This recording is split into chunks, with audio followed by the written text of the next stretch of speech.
Doing a brief mic check. 1, 2, 3. Testing 1, 2, 3. 1, 2, 3.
Okay. What's going on, folks? Shadowstars coming at you with another live. I'm going to be trying to keep this schedule, trying to do a live once a week, probably on the weekends. But for the folks who are here, sorry for the initial technical difficulties. I had OBS set up, everything all good to go, and then for some reason, OBS glitched out on me. The stream was closed, so I had to reset up and everything. But yeah, everything should be up and running. I did a brief, quick mic check, and I think I do hear myself without a problem. So let's get going. Before that, just want to thank everyone who's here. I know it's been a pretty interesting week in the markets. I'm just going to take this opportunity now to just give you a brief introduction of what I do with this channel and the video and the content stuff that I put out. So the folks who don't know, I created this channel back in August of 2021. For me, really, never really the purpose of this was never really to make content per se. For me, it was just, I wanted to make videos occasionally, whenever I felt like it, whenever I had the time, to put out the information. Just going through all the different websites, whether social media platforms on Twitter, going through other YouTube videos, Reddit, FinTwits, StockTwits, any of the comment sections on the different brokerages, such as like Webull and stuff. I saw a lot of misinformation being spread. I saw that there are tons of people, a lot of like social media influencers who are pushing out all this sort of information that they thought to be true, that if people spent a little bit of time digging into it, they could easily find out that, you know what this person is saying doesn't make sense. Is this right? Did they fact check themselves? Did they verify this information? Are they knowledgeable enough trading in the stock market to understand why certain things happen, or to understand what could have caused that? I just found tons of misinterpretations. And I'll be frank too, I'm not an expert in the stock market. I'm not a financial professional. But there are basic concepts that you will know if you have been trading in the markets for a decent period of time. So the whole point of this channel is that, yeah, I put out content, I put out videos to push information that I see people aren't looking at. I put out content to fact check folks who are pushing out the wrong information. So it's one thing to say, oh, look, the sky is blue. Okay. But it's another thing to say, you know what? Sky is actually pink. Sky is purple. And for you to push that out to your thousands and hundreds of thousands, millions, or whatever your audience is, to those folks, I see that as a big disservice when you're pushing out misinformation to all those folks. And of course, they're not providing financial advice, those influencers. But yeah, they say, oh, this is a great price to buy X stock, whatever the name is. They'll say, oh, it's a great price. Oh, it's at a big discount. Yeah, and they're constantly peddling it and pushing it. All the while, the information that they provide and the facts, quote unquote, they push is not really facts. The information that they're pushing out, their interpretations, a lot of the time are incorrect. And people, obviously, no one's holding a weapon or a gun to your head saying that you must follow this, you must buy a stock, you must sell a stock. No one's forcing you to do it. But nonetheless, you got tons of folks essentially pushing out a narrative, pushing out information that really isn't verified. So I just wanted to spend some of my free time to just call that out. To make sure that, you know what? This isn't true. The stuff that you're saying, here, let me show you the data. Let me show you the stats. You can pull that information up yourself.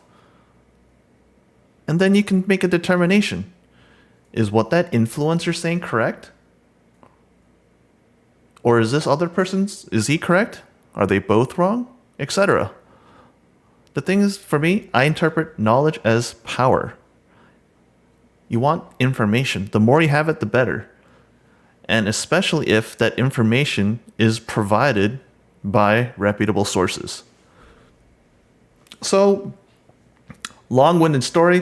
What I wanted to cover, first part of the stream today, is I wanted to show you folks this Excel workbook.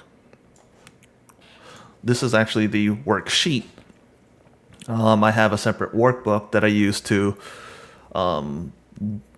download, compile, and format all the data, and then to push it out onto this Excel sheet. But nonetheless, for the folks who haven't been here, new to the channel, haven't seen the videos, what this is a revamped, revitalized version of an AMC ETF tracking worksheet that I've developed. This was something that initially started back early or middle of 2021. Full disclosure, yes, I initially was in the play of AMC, had shares, had options. I played the run-up. I took my profits. I didn't exercise any of the options, but you know what? I took profits on the contracts. I sold, took those profits, and invested that money somewhere in other stocks and some home improvement projects. And since then, and I've been disclosing this for the last several months, I hold no position in this company. I have no shares. I'm not shorting the company. I got no options, no puts, no calls, no strangles, no butterflies, nothing. I hold no position whatsoever in this meme stock. I hold no position in any of the typical meme stock. So that could be AMC, that could be GME, BBBY, none of those costs, etc. I don't hold positions in any of those companies. Shares, shorts, nothing. And no one in my family has a position in any of those stocks either. But anyways, this was developed. I developed this and I started to track these ETFs just out of curiosity because I wanted to understand. Look at how many. I wanted to look into the concept of, are there illegal shares? Are there more shares out trading? Is there more people that own shares of this company than is legally issued out by the company? So in AMC, when they said that back in 2021, I believe the total outstanding was 506 million. That was true for a period of time. And then I think recently, common stock of Class A shares of AMC is about 516 million. What I wanted to know was, okay, we have the total official number of shares outstanding. We have supposedly a number of retail shareholders. We know that AMC, CEO Adam Aron at one point, and the company released a PR statement saying that, there's 4 million, or initially was it 3.2 million shareholders? And then later when he gave an update, he was like, oh, now that number is up to 400 million plus shareholders. So I wanted to understand, is that number possible? Is that true? I wanted to understand. So I want to see, what are the institutions that hold shares of the company? So I wanted to look at not only official filings, like 13F filings. I wanted to look at indexes, ETFs, see who owns what, how many institutional holders are there, and is it possible for retail to really own that supposed 80-90% of the company? Would that make sense? I wanted to know how much money would have retail really needed to pump into the markets to really own that majority, 80-90% supposedly of the company. So that was the reason behind my initial building of this ETF, this ETF tracking. I just wanted to show you folks.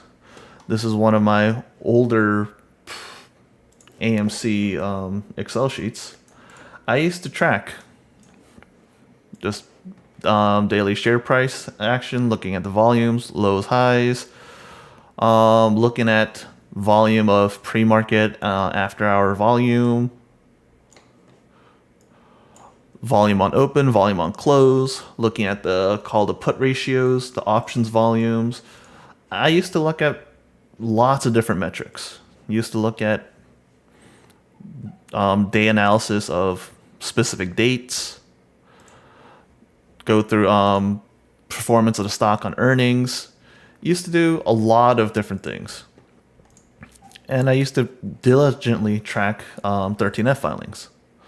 Now, for folks who aren't aware,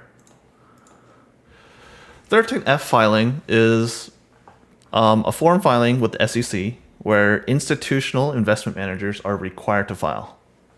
So if your institution, your firm, your company, if they have a fair market value of at least $100 million, you got to file this Form 13F.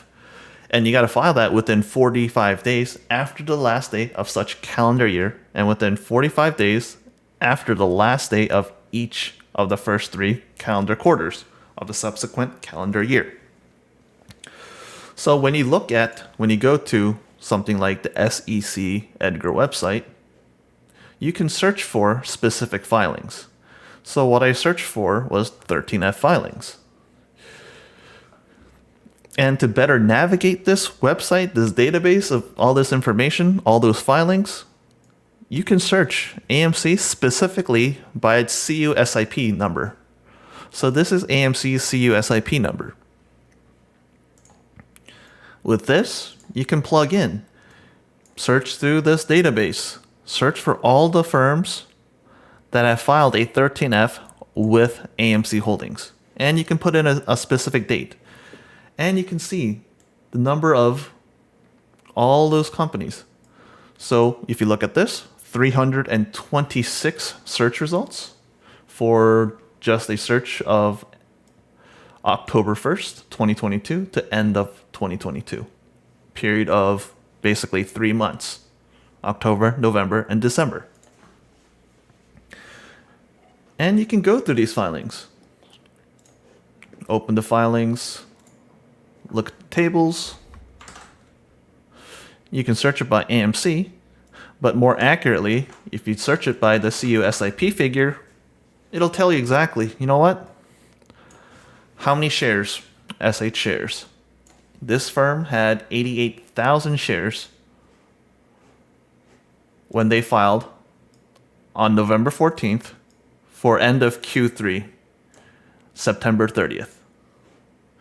They had X number of calls, 143,000, X number of puts, 231,000. And yes, thank you, Manuel. What's up? And what's going on, Tony?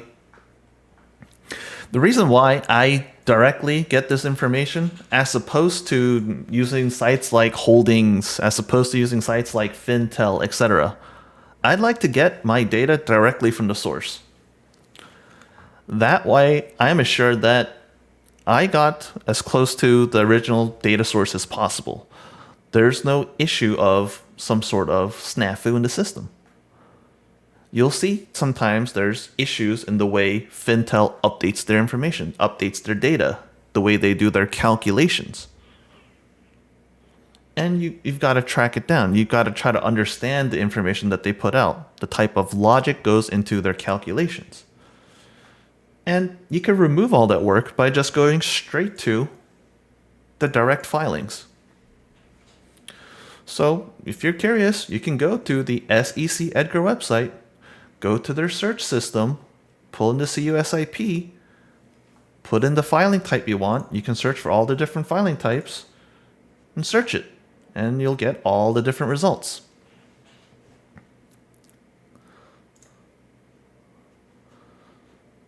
Okay. Now what I have here, I know this is a little small to see, but what I have here is I've tracked all the 13F filings, and I picked basically the top 10. The 10 firms with the largest number of shareholdings in AMC as of when you look it up through Q2 of 2021. So that's when their ending position of ending June 30th, 2021. Grab the top 10 firms with the most number of shares. So grab all those filings, top 10 for all of 2021, and grab those top 10 for all the same firms throughout, ending in Q3 2022. We know that, yes, Q4 2022 did end. But we won't get those filings for about another 45 days from the end of 2022. So what, we've had roughly 21 days pass. We should get it in 20 something or so days, that 45-day deadline. Yes, I know some firms do submit it a day or two late, a little bit here and there, and some will put in amendments and so forth. But nonetheless, most of them will put in their filings within that 45-day period. So for example, you can see Vanguard. Their reporting date, March 31st, 2021. They filed it by May 14th, 2021. Cutting it close, but nonetheless within the filing timeline or deadline, rather. But what I did was, let's take a look. I've put this all into a nice little table for you to easily see. So here are the 10 firms. You got Vanguard at the top. You got BlackRock. You got State Street Corp, Geode Capital, Northern Trust, Charles Schwab, Nuveen Asset. I'm probably butchering the pronunciation. Renaissance Technologies, Bank of New York Mellon, Simplex Trading. So you can see the overall trend of their shareholdings. How does it flow? Vanguard we see from Q1 of 2021. So basically end of March to end of September, end of March 2021 to end of September 2022. How has their overall share position changed?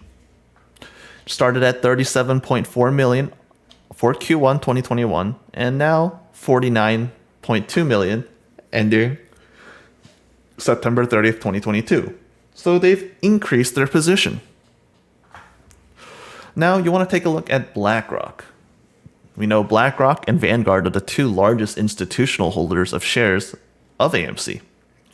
BlackRock started at 27.3 million when you're looking at Q1 2021. They increased their positions all the way until Q1 2022, and boom. By Q2, when they report, they've greatly reduced their position from 43 million down to 25 million. So you get a split. Vanguard increased their positions from Q1 to Q2 2021, a little bit more in Q3, and they've basically held that position for the next year. They didn't really increase or decrease their position that much. Vanguard or BlackRock, on the other hand, they greatly increased their position running up into Q3 of 2021 from 27 mil to 40 mil. Minor increase up to 43 mil. But then come Q2 2022 when they report, bam, they dumped millions of their shares. Now, it's hard to speculate as to why did a company like Vanguard decide to hold on to all their shares during the whole time while the value of the stock continued to drop, versus why BlackRock decided to, you know what, we're going to increase our position and we're just going to dump it all. Or not dump it all, but dump a significant portion of it. 43 million down to 25 million, you've dropped what? What's the exact figure for that? Subtract that. They dumped 17 million shares. That's a significant portion. Oops. What is that? 17 million of... They dumped 40% of their holdings in AMC. We know that Vanguard and BlackRock are two big companies in the investing world. Vanguard is larger than BlackRock in terms of assets under management, number of clients that they deal with, and so forth. But BlackRock chose to cut 40% of their holdings, all the while Vanguard decided to keep it. What led to that decision? Don't know. Unless BlackRock comes out and states it, it's hard to say why they chose to do so. And if you look at the other firms, State Street Corp, 6.5 million at the peak, 3.3 million down to 10 million. Overall trend seems to be leading up into Q1 2022. They're all increasing their holdings of AMC. And come Q2 of 2022, they're all decreasing their holdings. The biggest shift, you see Renaissance Technologies from 500,000 shares up to the peak of nearly 4.7 million shares. And now they're completely out.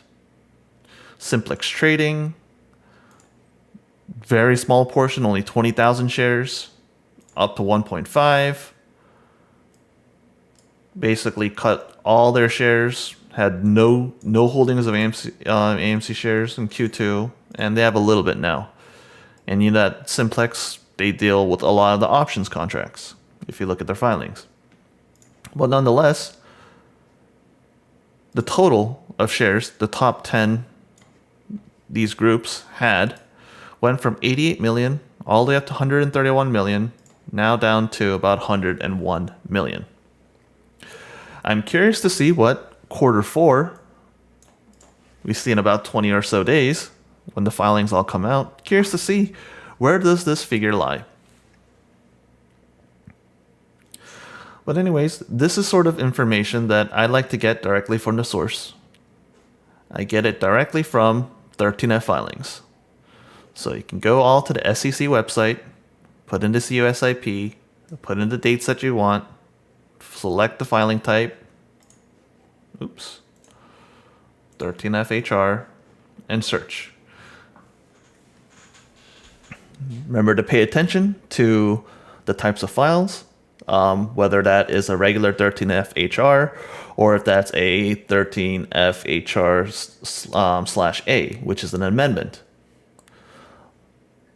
Sometimes amendments, when they file, all they do is they correct the mistake in their previous filing, or other times they'll upload a whole new, basically a whole copy of their filings with the edit, the update made.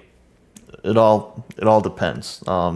Some firms just do just the information that was incorrect that needed to be updated. Some firms just submit the whole filing again with the updated figure embedded or inside it. But anyways, and that really stemmed part of the first video I did on YouTube in regards to this. I saw a lot of people that didn't understand the 13F filings. I saw a lot of people who were saying when they saw this filing, the filing date, oh, November 14th, 2022. Well, I'm obviously not looking at this specific filing per se, but people look at, oh, Fintel updated the info. They'll see, oh, the filing date, oh, November 14th. Oh, you know what? This firm, they just purchased all these shares of AMC. Or, oh, look at all these put contracts that they sold. Or look at all these call contracts that they added. No. There are a lot of issues. They didn't understand that you need to pay attention to the period of report. When you see a filing like this, it doesn't mean that they purchased it on that date, on the filing date. You should be paying attention to the period of report. So on that last day, on that day of this report, that's what their position was. You got no clue what they did within that period, though. So you had no clue what they did early September. September 1st, they could have had no positions in a certain company. And by the end of September, when they reported it, they could have held a position, and that's why it shows up. Or vice versa. Maybe they held a big position beginning of September, but at the end of September, they no longer have it and it doesn't show up. There are some things you need to understand with how these filings work and the kind of loopholes that perhaps companies could use to kind of hide their movements. Because we all know that a lot of these trading investment companies, securities companies, and so forth, investing companies, they all have a specific type of investment strategy, a methodology, and the way that they operate. They don't want another firm to catch on to their strategy and replicate that. Because if you are a prospective customer who wants to invest money into a firm, well, if you don't offer me better returns than that other place, why would I give you money? Why would I give you my money to invest? But anyways, that was 13F filings. 13F filings would give you movements on a quarterly basis. So we have here quarterly movements of the companies, some of the companies. Now, a lot of these ETFs, a lot of these you can see movements on a daily basis. So let me show you an example. So you have BlackRock, and you see their iShares ETFs. Let's see. iShares has over 300 ETFs. They have 394 ETFs under the iShares name, those funds. Under those, you have several that hold shares of AMC. So on top of figuring out the 13Fs, so we see BlackRock here, you can go behind that and double check. Look at all the ETFs. Look at all the index funds. See what information they're posting on their website. You can check, for example, IWD. It's their iShares Russell 1000 Value ETF. You can go to their holdings. They upload their information on a daily basis. You can download that data. You can download the Excel file for it. I'll tell you, as of that specific date, they had X number of shares of this ticker, Berkshire Hathaway, Class B.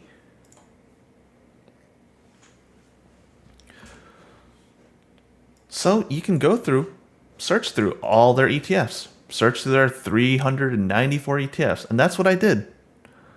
And I went through all the different websites. So you can go through Amplify. You can go through Dimensional. You can go through Global X ETFs, Hartford Funds, etc. Vanguard, Invesco, Flex Shares, etc. Go through all of them. Obviously, it's a tedious process. But what I did was I spent a significant amount of time going through all the different websites and finding the ETFs that held shares of AMC. And I could track down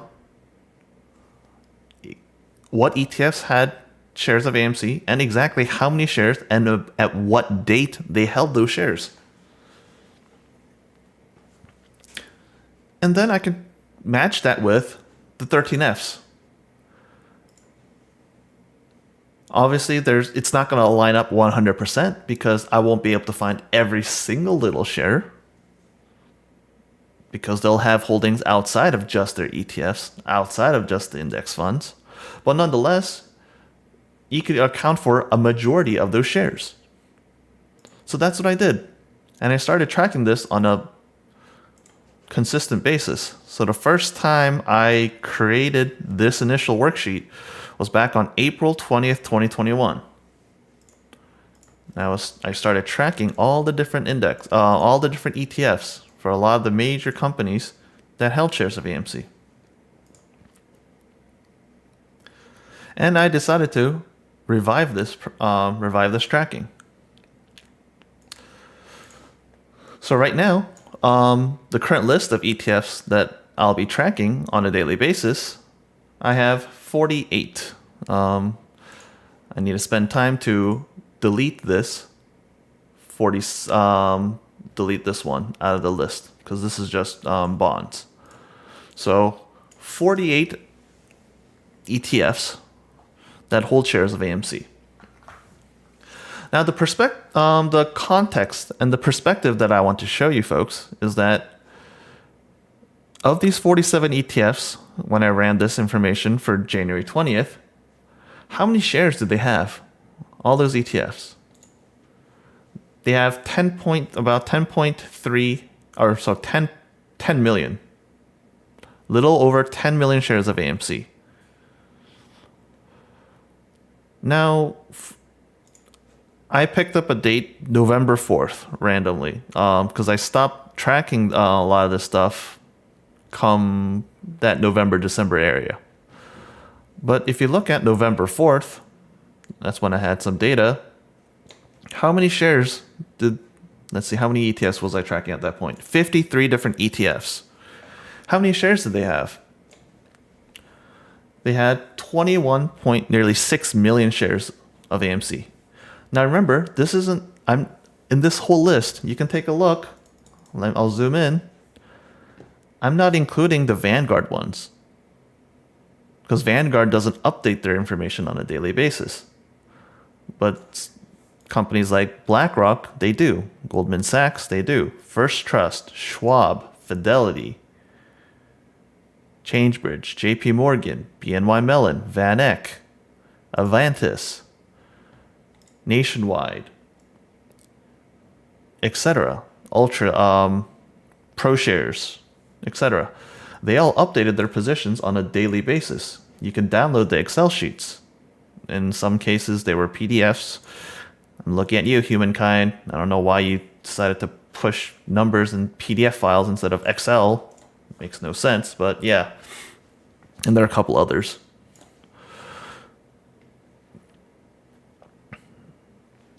But yeah, you could track how many. And it was 20, what did I say? 21 point, nearly 6 million. Look at how much that has changed. You still have a lot of the same players, a lot of the same companies, but you see the shift. Look at what type of ETFs they were in. Look at how those ETFs were categorized and classified. Look at what sort of indexes they followed. And you'll see that a company like BlackRock now, of their 13 ETFs, they only hold nearly 5.6 million shares. Look back to November 4th. Let's look at BlackRock. How many ETFs did they have AMC shares in? They had 12 ETFs when I was tracking it. But the total number of shares in those ETFs was around 18.5 million shares. From 18.5 million shares to 5.6 million shares. That's a big shift over the course of a year.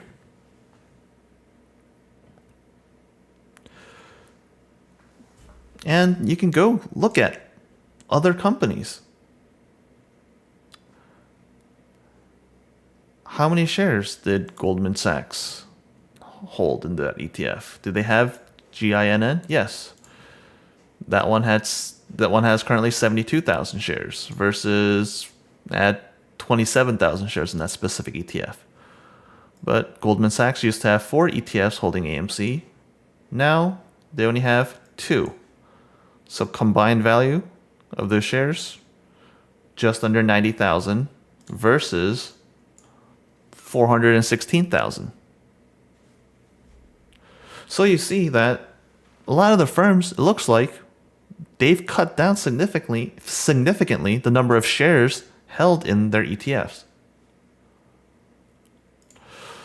So when I see people comment that no one's selling, retail isn't selling out, and that this price is all straight crime, straight manipulation, I kind of find it hard to believe.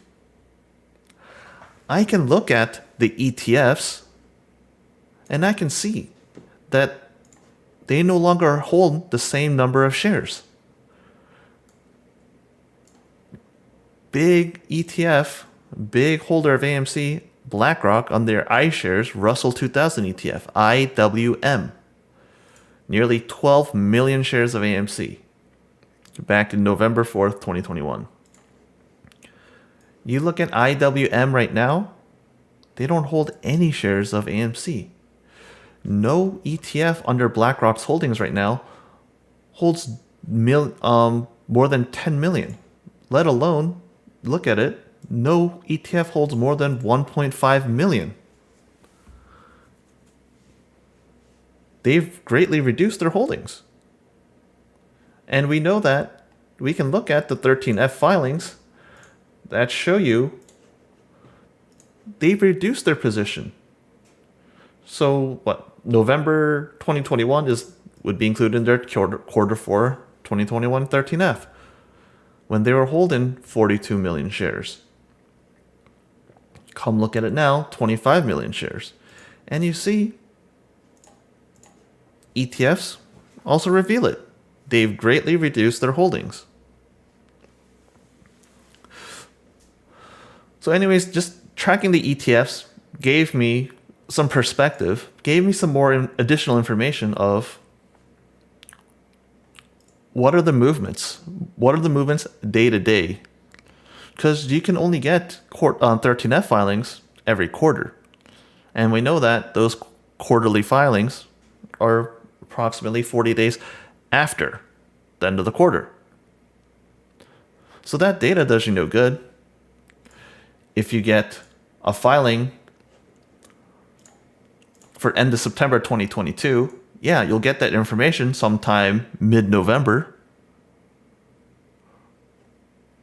But you don't know. Between the time ending in September, so all of October, first half of November, they could have either greatly increased their position, they could have greatly decreased their position. You got no clue unless they specifically give out some sort of PR notice. You don't know what's happening. If you see the price action greatly go up or greatly go down, you don't know if these institutions, what they're doing. In a big company, and not a small market cap company, you won't be able to tell why it's moving. It's hard to tell who is the one pushing things. Big movement in something like AMC, maybe you can guess. Maybe, is Vanguard moving? Is BlackRock moving? You don't know. It could be, but to rely on a 13F filing, it's just way too late. And that's in part why I think looking at ETFs also gives you a nice perspective. A lot of these ETFs will track certain indexes, whether it's like a Russell 3000, some sort of Russell 1000, some sort of mid-cap index, small cap, etc. But there are other ETFs that these companies have built their own little indexes that they'll follow. So you can see, hey, did this ETF suddenly increase their position AMC by 20%? Well, yeah, your data is now only 1 day lagging, but you can kind of equate to it. Oh, AMC moved X amount, and this firm increased their position X amount. You can kind of understand it. You have more information. And that's all sort of why I started to really grab this data. I thought it was important information to keep track of. And just for S&Gs,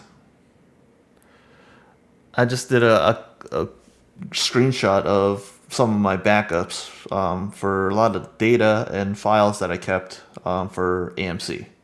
So you'll see files as far back as March 25th, 2021, when I was saving information, saving data for AMC stuff, Webull 606, the different stock tickers I was researching, insider trading reports, FINRA OTC data, last hour, first hour performance, ETF information, bond. I was tracking bonds also, and etc. And just thought it was a thing to show for folks who think that, you suddenly popped out of nowhere. You weren't involved in this thing until like January of this year, or December of last year. No, I've been in this play involved in doing research, getting information. I've been in this for years. I've played the run-ups, I took my profits, and I've disclosed my positions. And I'll say it again, I got no position in AMC whatsoever. But I've been doing research, I've been gathering data, collecting data for over the past 2 years. And this is just some proof to show to all the naysayers thinking that, oh, I haven't been following it. Sure, I might not know every single Reddit theory, some Twitter theory, some YouTuber theory. I might not know all of it. But you know what? What I do know is the data that I've been collecting. Data about ETFs. Data about 13F filings. You can see that I used to track down, for example, all the 13Fs. This is for Q2 2021. Downloaded every single 13F. So how many is that? 340 plus 13Fs just for that quarter. Look at how many shares, how many calls, how many puts. Look into the previous quarter. What shares did they have before? Puts, calls. What was their change? What was their net change in shares? Their calls, their puts. I track that. I've been tracking all this information. And I've been tracking. Hey, look at all these major firms with shares. What's the top 10 institutes with shares? What's the top 10 with calls? Top 10 with puts? What are some of the big movements within that quarter to quarter? What sort of movement do we see? We see back in 2021 Q3, we look at how BlackRock greatly increased the number of shares. Charles Schwab, we see how they decreased their shares. Jane Street greatly decreased their puts. AMC Chicago greatly decreased their calls, etc. So this type of stuff, it's been a lot of information I've been just gathering for quite some time. But yeah, for the folks that are just chiming into the live stream, thanks. Welcome. If you got any questions, comments, leave them in the chat. I'm going to be looking at the chat more often as I proceed through. Right now, I'm just kind of showing you some of the data that I've been doing, some of the research I've been doing following AMC. A lot of this, even some of the T21, T plus 35 cycle checks to kind of counter and fact check, seeing, hey, does this have any truth to it? Do we see any real price movement? Do we see volume movement, etc.? And you can look at the expirations. Yeah. And they downloaded all this data. Look at the IV, look at the percentage change, options, the options volumes, the put call ratios, etc.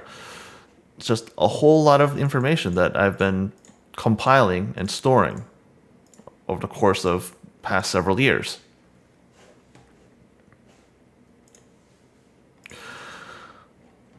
But really, the first part of the stream, just wanted to show you the rationale, what led me to create this, and showing you now how I've updated, revamped it, and showing you where the chips lie. Looking at all the different ETFs involved so far, this might not be an exhaustive list, but compared to any other list I could find on the internet,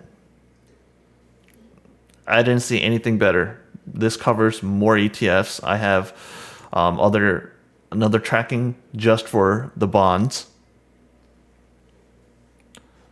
So this is not 100% fully comprehensive of every single ETF, but I think that this is better than any other person I've seen pushing out information. But yeah, 13Fs tracking, ETF tracking. Those curious, once again, I'll share it with you. You can go on iShares.com. BlackRock's the owners of these ETFs. Look through the 394 ETFs that they hold. Go into them. So I have IWD pulled up. Click on their holdings. Oops. You can search for AMC. You'll see AMC Entertainment Holdings. And as of January 20th, they tell you how many shares do they hold. All right there.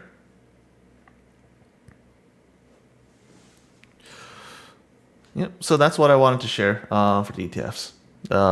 Just some of the data that I've been doing. Second part, just want to briefly go over the box office again. That's just kind of a quick thing I like to do. So let's see. We see on Friday, top 10 gross, just under 19 mil. And here's my Excel tracking sheet. And you'll see that I do a lot of tracking, do a lot of data number crunching, so love to use Excel. Shoot me. But yeah, so for the month of January so far, we're 20 days into the month. Domestic gross sits at 417 million. So I mentioned in previous videos, yeah, looks good. It's beat January figures so far, and the month is still not done. So they got 11 days of showings left? Because we don't have figures for Saturday yet. So from January 1st to the 20th, yeah, from the 21st to the 31st, yeah, still got 11 days left. And you're above January figures of 2022. Now, stuff that I like to look at also, projection-wise. How are we doing on a 15% growth projection rate? 15% growth projection rate was nearly 450 million domestic box office gross for January. So it's currently not too far off. What is that? 447 minus current figures. 30 million. 30 million until you match 15% growth versus January 2022. That's easily going to be passed. We got Saturday, you got Sunday. Those 2 days alone probably bring in 40 plus million domestic gross. So that 15% growth projection, that's going to be beat. Now, what about 25%?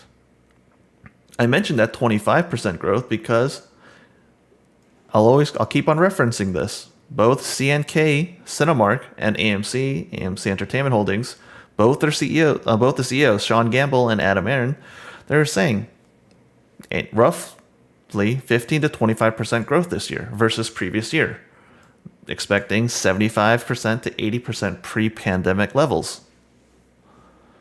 So versus a 25% growth projection, 480, almost 487 mil. So what's that lead you to? Well, currently 85% there. You got 11 days left, 85% there. You need how much more to reach that goal of 25% growth? $69 million.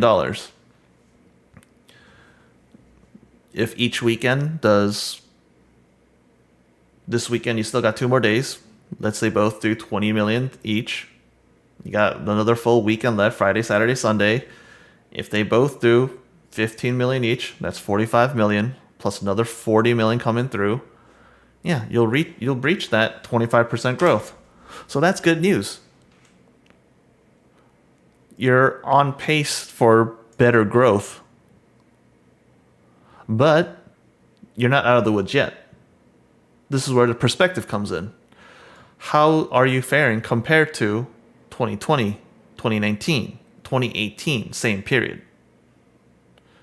Nearly 900 million, 812 million, nearly 960 million, nearly 60 million.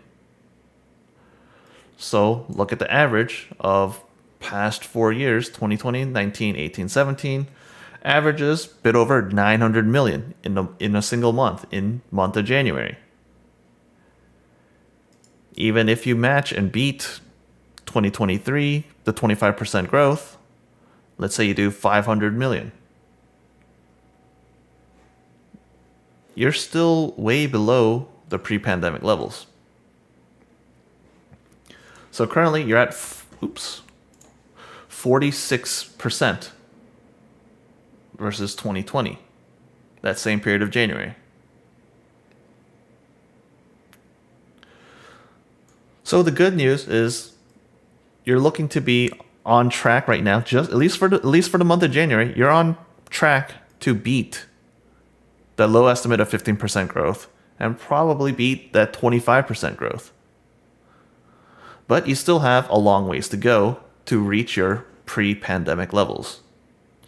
If you want to reach 75% of pre-pandemic, let's say for January 2020, that figure, 75%. That's 673 million. You are currently sitting at 417. So this figure minus that.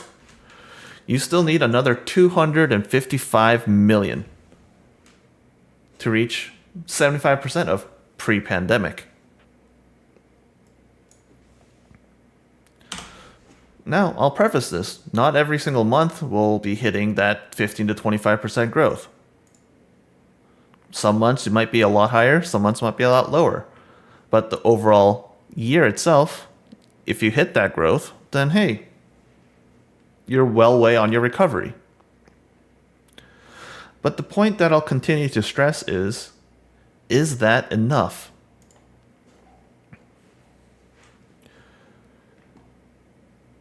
We see how the first 3 quarters of 2022 went for AMC. We have the domestic box office figures. Q1 did 1.3 billion.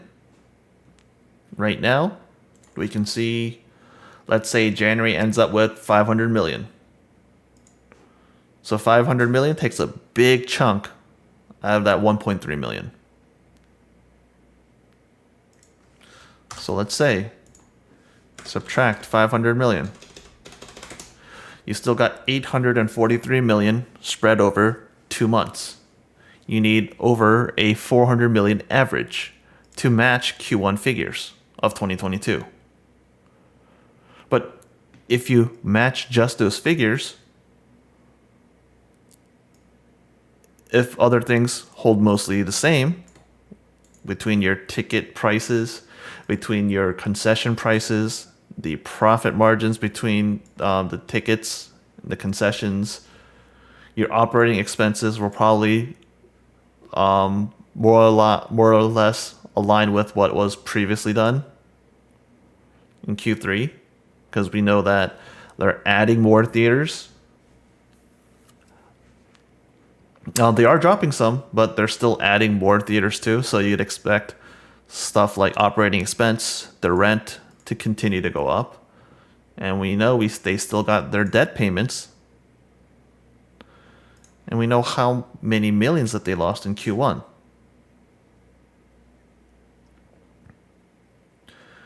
Or you can even look at projection. Let's project based on their best quarter, their Q2. Subtract 500 million.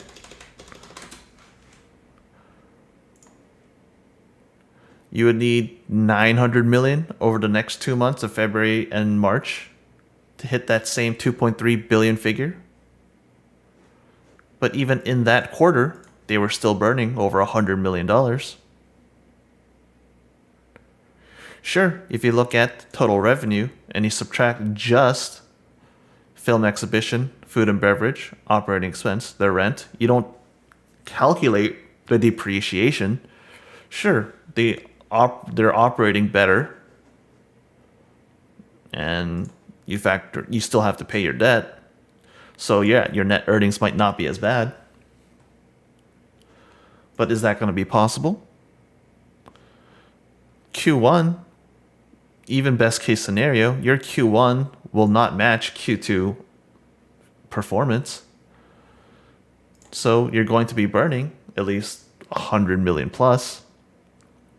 And don't forget, we're still waiting on Q4 figures, but we know how the box office did for Q4. Box office for Q4 did 1.77 mil, or 1.77 bill. 1.77 less than Q3. So similar story. If figures hold true, the margins hold roughly about the same, you're going to do worse than Q3, where you burned over $200 million. So just in Q4, you've burned over $200 million. And even if you take Q1 in the best perspective, saying that it'll match Q2 performance, which is highly unlikely, Q4 and Q4 2022 and Q1 2023 will have burned over $300 million.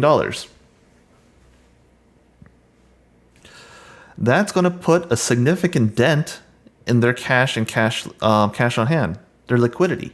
That's going to put a significant dent in that. And that's part of the reason why you had this whole situation of this Antera deal. That's important to understand. Why did AMC choose to sell all those shares to Antera, sell all those ape shares to Antera? It's because of the financials. You don't want to wait until your cash on hand goes down to zero. First of all, you can't do that. They'll be in breach of their debt covenants, which they need to hold minimum of 100 million.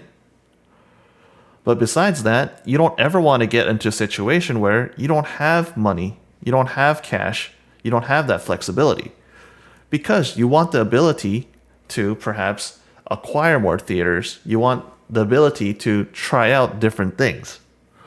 That's why AMC has a situation where they're going to try credit cards, they're going to try popcorn, they're going to try Zoom meetings, they're going to push for more whatever Netflix, Hulu, whatever stuff showing it in their theaters.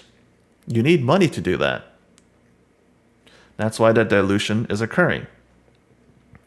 And without a significant turnaround in their business model, they'll continue to burn more and more money. Their overall operation, if the movie theaters, the number of movies being pushed out, the number of the content that's being pushed out, if that increases and more foot traffic comes through, more people spend money at the concession stands, yeah, that'll help all turn a profit for the company. But you're still held on by this massive amount of debt. Do I have the debt figure on this chart in this document here? No, I don't. I have it on the yearly. Right? What? Hold on. I'm surprised I don't have... Oh, never mind. I do have it here. Over $5 billion debt. And all those debt payments that they need to be making. That's why they need the movie theaters. They need movies. They need more people to turn out. And that's why I keep on stress by looking at these figures on a daily basis. You can get an early look at how is the company going to perform? What are the figures that they're going to release come Q4 earnings for when they report their fiscal year 2022? AMC is not going to report those official figures until sometime mid-February. But you already know domestically what the theaters have done.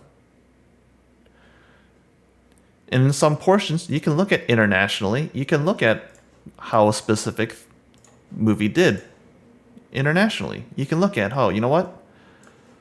We can look at Germany. How did Avatar do in Germany? And you can look at how many theaters and screens does AMC have in Germany? How many in France? How many in Finland? Etc. And while I'm at this screen, I'm just going to tell you folks of a pet peeve of mine.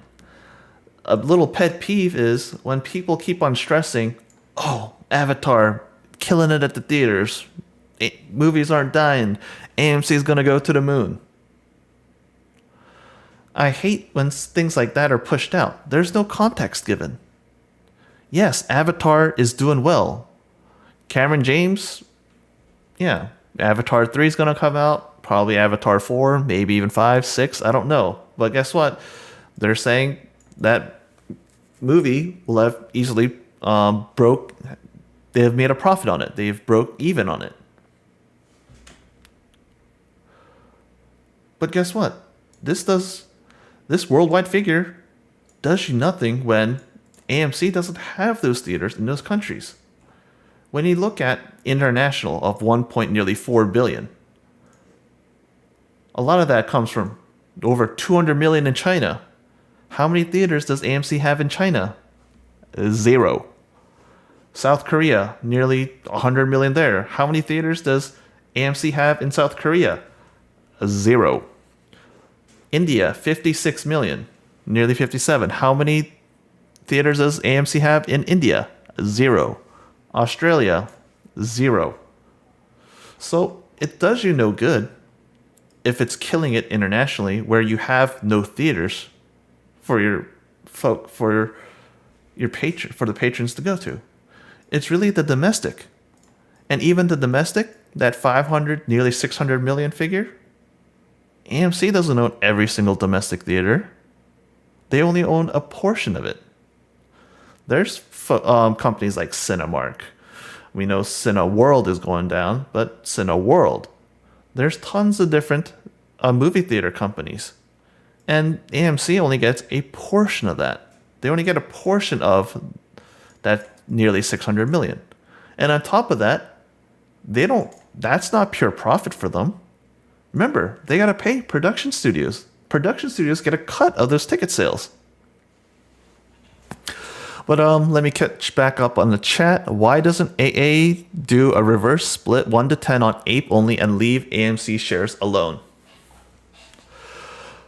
This is just my speculation. My thought is that they don't. He's not doing a reverse split on. Okay, well, let me explain it this way. First of all, there is a price discrepancy between Ape and AMC, right? AMC trades what, $4 or $5. Ape, like, it was trading as down far as like 60 cents. Voting power wise, we know that AMC and Ape, they both get equal voting power. One vote for one share of AMC versus one vote, one share of Ape.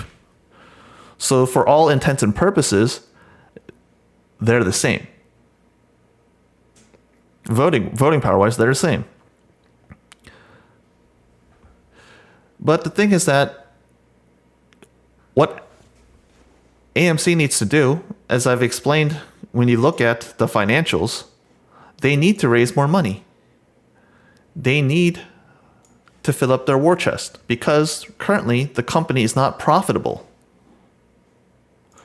So what do? Well, right now, previously on AMC, when Adam Aaron thought of asking the shareholders to increase the total number of authorized shares of AMC, that was shot down. There's a lot of people who voiced their displeasure, saying that they don't want dilution of AMC. So they're not able to raise funds through selling shares of AMC. That's why you had this creation of Ape. Well, Ape is trading at a significant discount compared to AMC. So you're disproportionately selling shares of Ape versus AMC. So the easiest way to understand it is when you sell, if AMC and Ape both have the same voting power, one share equals one vote. If they're in all intents and purposes the same, one is trading for $4 or $5, other is trading for sub $2. Does it make sense to sell your shares to dilute, to raise capital, to raise equity on Ape when you can only get maybe $1 per share? Or does it make sense to combine the value back again so companies can't get that massive discount? So you don't have a situation like Antera where they're buying at 58 cents a share, and instead they buy it at $5-6, and then you do the reverse split so that, you know what, you also stave off the worries of delisting. Because you know that there's regulations and requirements that you have to follow if you want to be listed on the NASDAQ, listed on NYSE.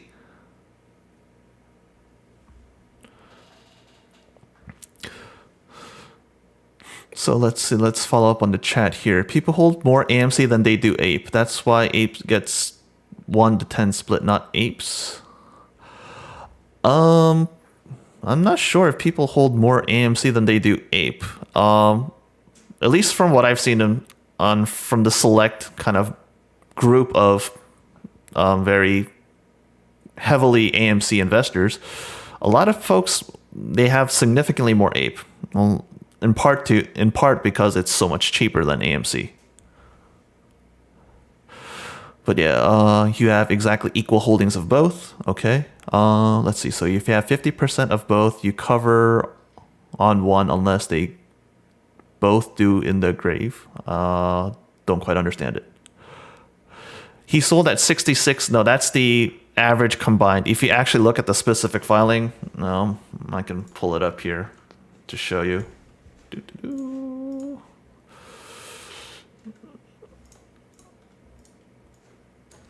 SEC Edgar, AMC. This is why it's very important to refer to the official sources. Sure, the press releases, they're good, but you know what? You find it right from the SEC Edgar website, you'll get significantly more information.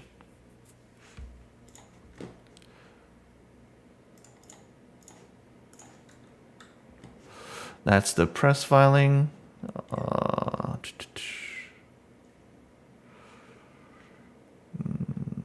Hold on, is it previous filing? Hold on, did I get it wrong? 19, no, it should have been that one.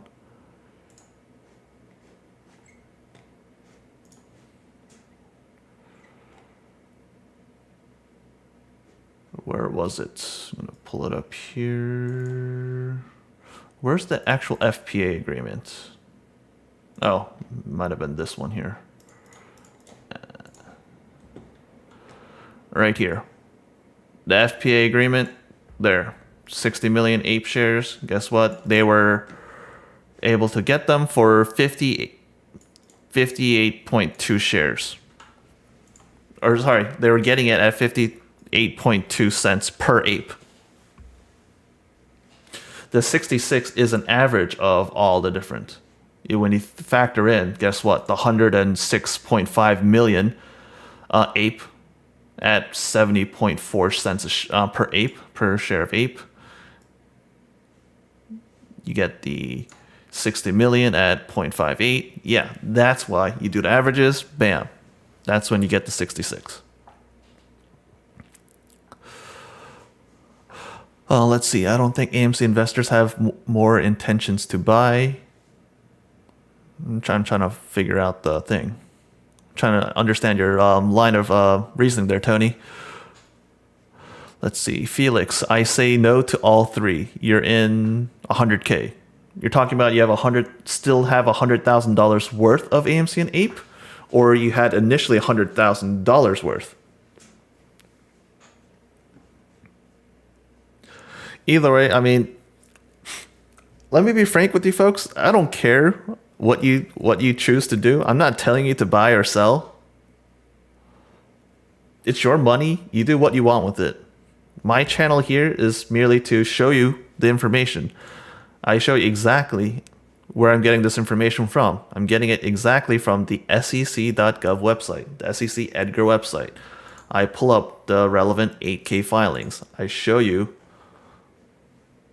the FPA, the forward purchasing agreements. I show you where that official information is. And I like to highlight, this is the information that you're not getting. This is the information that a lot of times people are misconstruing or just not sharing in total. If you want my opinions as to how you should vote, I can give them to you. And I'll disclose this again. I have no position in this company whatsoever. No one in my family has a position in AMC. I have no position in AMC.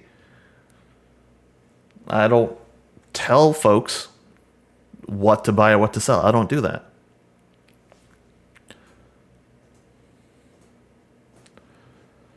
My thought is that this whole proposition of doing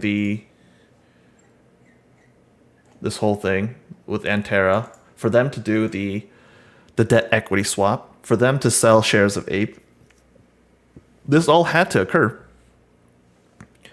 AMC needed to raise funds.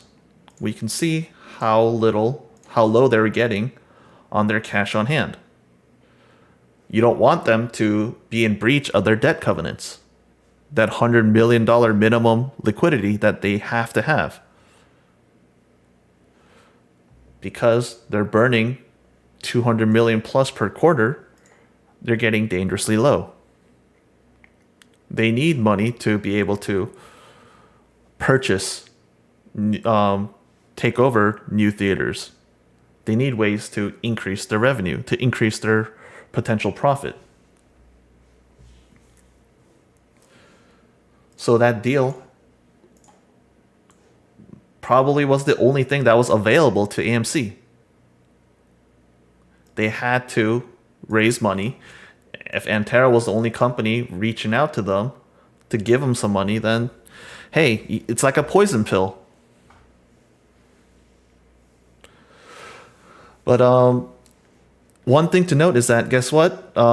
Remember that this whole FPA agreement, this HSR Act, that waiting period should be coming to a close pretty soon. So for the folks who are in this play, they're still in AMC, have either shares of AMC or APE, there should be an announcement coming within the next probably 2 weeks, and some more information in regards to when this shareholder meeting, shareholder vote will occur. And we'll see if those proposals go through or not. But once again, I'll state that I think that they already have the votes. And I've shared this in my previous videos of, look at how many shares of outstanding AMC has, Class A. Look at how many shares of the APE. Look at how many shares Antera will have after the agreement goes through. Nearly 257 million.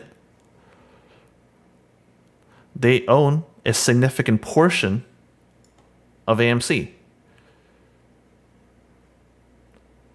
257 million is a little over 18%. Just them alone.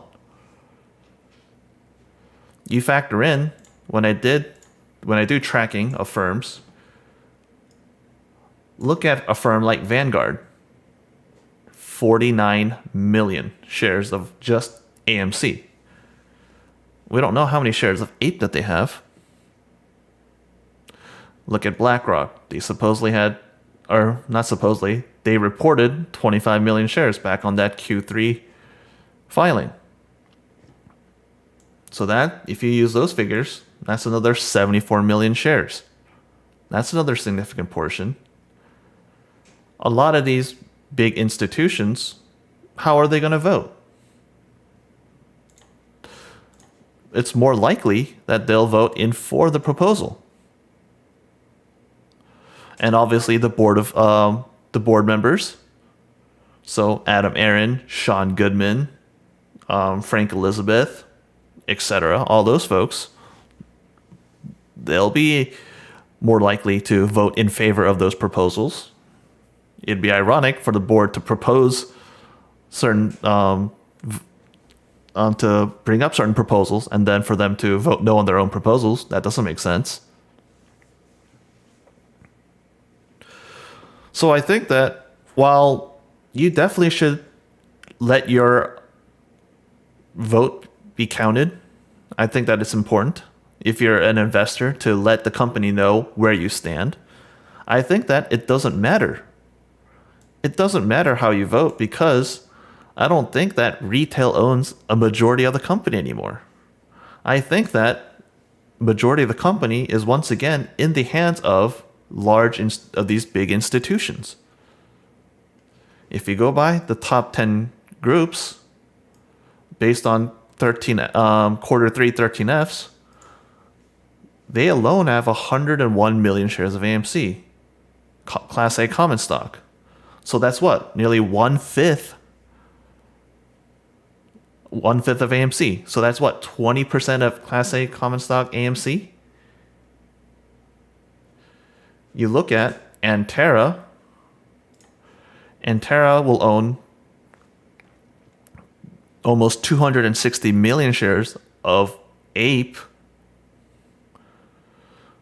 So already right off the bat, I believe Antera owns 8% of Ape, and that's before the whole all the different transactions go through, where they get the 106 million through the second tranche. They get the 91 million for the debt equity exchange for the second lien note.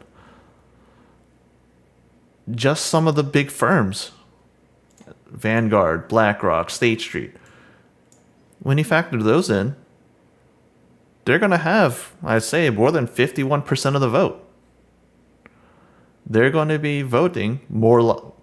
It's more likely, is my guess, is my thought, is that they'll vote for the proposals. So regardless of if you vote no to say, no, we don't want to combine AMC and Ape. No, we don't want to do a reverse split. No, we don't want to allow for the authorization of more shares so that you can do the combination of AMC and Ape. I don't think it'll matter.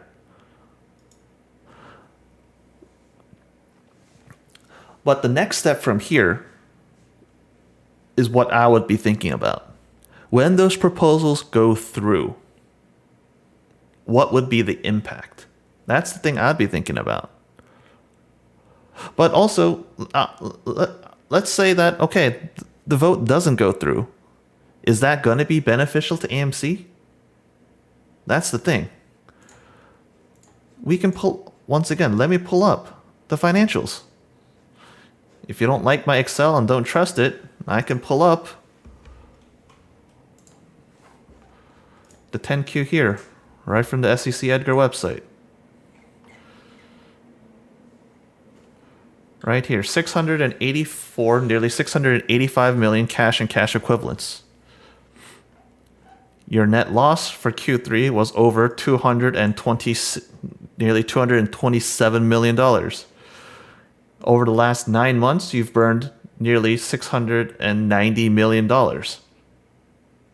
You're burning on average more than $200 million a quarter.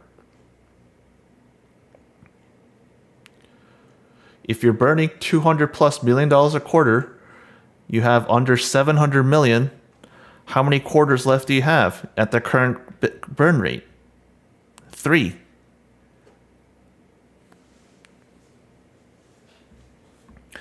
So the company needs to raise more capital. How are they going to raise more capital? They need to do dilution. But dilute through what? They have current existing authority to dilute Ape. But what are you going to do? You're going to sell Ape you're going to sell millions of more shares of Ape at $1, $2? That's allowing for other companies to essentially get a significant controlling power of your company. That's basically what Antera was able to do. They were able to get a significant portion of Ape. They were able to get a significant portion of AMC for pennies on the dollar. You're going to have to sell, let's say Ape is at $2. You'd have to sell another 100 million Ape to raise $200 million. So now you've diluted Ape, which was, let's see, if they don't do the conversion, where are you? So they only have 60 million. So you're looking at Ape's around 700+ million. You're going to add another 100 million of Ape. So that will go up to about $800 million, or 800 million Ape. And you've only raised $200 million. You've only was able to raise 1 quarter's cash burn. That doesn't seem like a good way to raise money for the company. That's why the whole combination makes sense. You want to do, as Adam Aaron puts it, smart dilution. You have to dilute either way.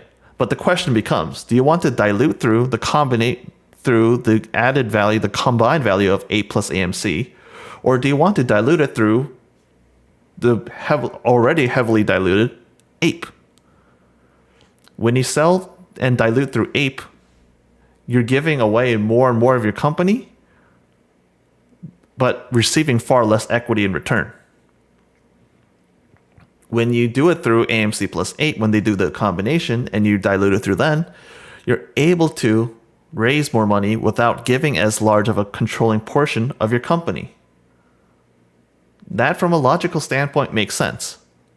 But either way, in the eyes of the shareholder, in the short term, when you dilute more of the company, your individual shares are worth less in value. But you're stuck between a rock and a hard place. You're given two bad options. But what is the lesser of the two bad options is the way I interpret this scenario. You don't allow for Ape to combine with AMC, then you're stuck with AMC being forced to dilute hundreds of millions of Ape and only get pennies per share of Ape sold.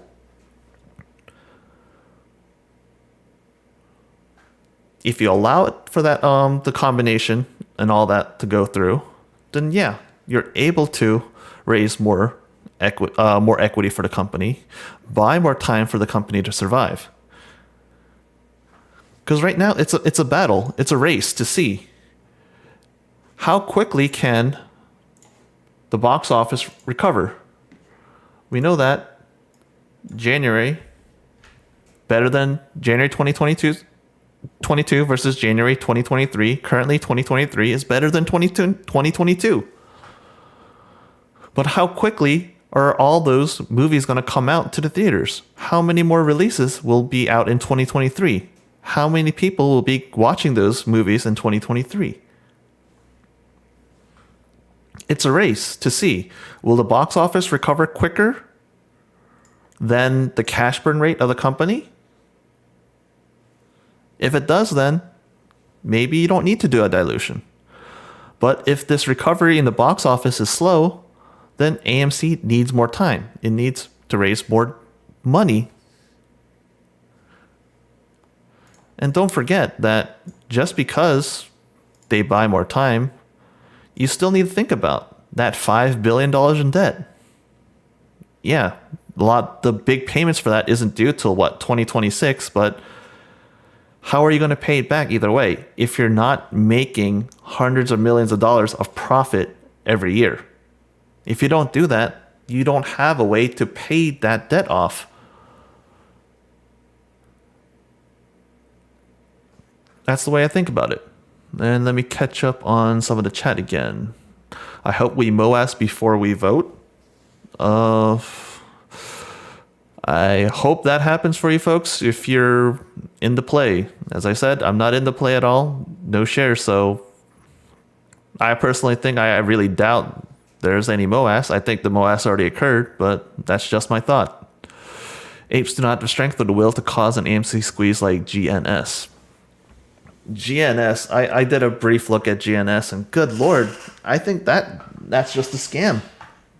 Another low float, small market cap company, pump and dump. People say short squeeze.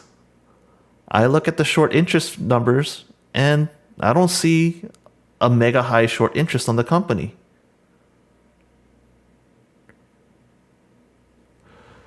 In regards to what people need to think about the squeeze for AMC, remember the market conditions that were there when AMC had that push to $72.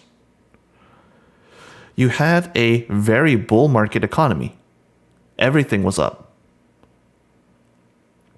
You had people getting lots of stimulus checks. People weren't working. People weren't able to spend money on a lot of things that they wanted to do. They weren't able to travel. They weren't able to buy flights. They weren't able to go on vacations, spend all that money. So they had a lot of extra discretionary income. A lot of that was funneled into the stock market. A lot of that was funneled into a lot of these plays like AMC, a lot into GME, BBBY, COS, whatever, a lot of those quote unquote meme stocks. You don't have that same situation. More and more looks like the economy is in a recession. We're more in a bear market. We don't have those stimulus checks. The US is dangerously close to defaulting on debt. We've hit the debt ceiling. So retail doesn't have that same amount of free-flowing money flowing through. Neither do a lot of these companies now. More and more times through the news, you can see a lot of companies are cutting. Amazon cutting jobs, Microsoft cutting jobs, etc.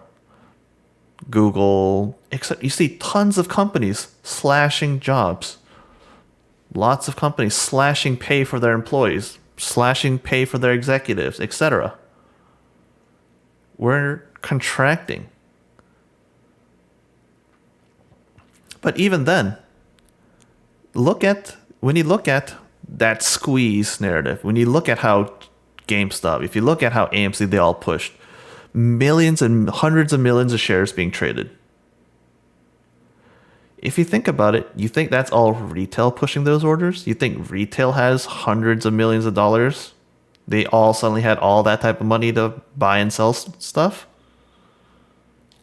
No, they don't. It's a lot of these big firms and institutions that were buying and selling these shares. So yeah, Cinemax closing every day now. Companies are filing for bankruptcy. Yeah. MOAS, they blew their wad with their stimmy checks. Yeah. All that stimulus money, it's being bleeding out. Look at credit card debt. Look at personal savings rates. You can look it up on the Fed website. You can see those figures. Let's see. Do I think Adam Aron cared about retail investors? Yeah, Adam Aron cared about the retail investors. When he said there was millions of investors, he doesn't want to shun them away from attending his company, attending his movie theaters. Those are all potential folks who could be patrons of the movie theaters. You don't want to shun them. But at the same time, to blindly think that, oh, he's going to make you money? No, that's a whole thing you need to understand. Adam Aron's job isn't for a retail investor to make money on the stock. That's not his job. The job of Adam Aron as a CEO is to manage how the company runs. He's there to make the company run efficiently and effectively. Because AMC is running at a negative cash flow, it's burning money, it's running at a net loss, he needs to take steps to turn it around. And in a sense, yeah, the fiduciary duty that he has to his shareholders, it exists. He's doing it because if the company goes bankrupt, well, your shareholders lose everything. So I think that Adam Aron is taking steps to ensure the company doesn't go to bankruptcy. But at the same time, he's not taking steps to cause a MOAS. That's not his job. His job is not to create a short squeeze, to reveal naked shorts, to reveal synthetic shares. That's not what his job description is. That's not what he's there to do as a CEO of a company. Yeah, I agree, Tony. He doesn't care about He doesn't care about, in the sense of creating a squeeze to make them rich, to make retail investors rich. That's not his objective. You should do a political commentary channel. To share a little thing with you folks, I actually have a bachelor's degree in political science and international relations with a minor in economics. I also have another bachelor's in cellular biology. I have attended 2 separate universities and I have 2 separate bachelor's degrees. One in the social sciences and one in the life sciences. sort of a kind of jack of all trades, where I was exposed to both the social science and the natural life science. So in some aspects, yes, I've taken those difficult mathematics courses. I've taken organic chem. I've taken calculus, linear algebra, multivariable calculus. I've taken physics classes. And at the same time, I've taken US government classes. I've taken foreign policy classes. I have a varied background of educational background. But not to change the subject, why has GME with no debt? Their stock has not moved. What do you mean about? I don't understand what you're trying to ask there, Felix.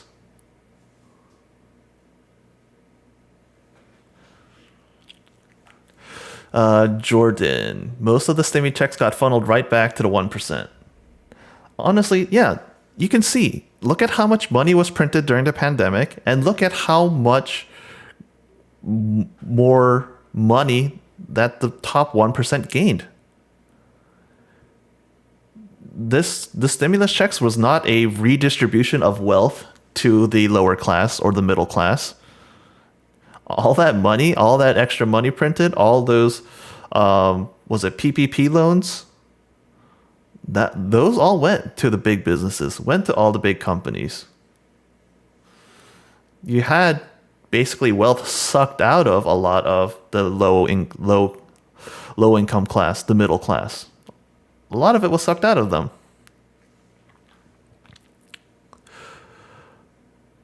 Let's see. Let's see, Tony. Oh, you got to know in politics, don't trust your government on anything. There's always skepticism in government. We all know that there's always bad actors, bad apples. Cellular biology and political. And this guy works for the Illuminati New World Order, making biological weapons. No. That's why companies continue to short the stock, they holding the mother load. But yeah, looks like I caught up on chat. So in the meantime, I'm gonna let's trim down all the different tabs I've opened. So many things. Oh, and I forgot to cover this. Just as I covered 13F filings, remember that there are foreign filings called N-port. So if you search for those types of filings, you will see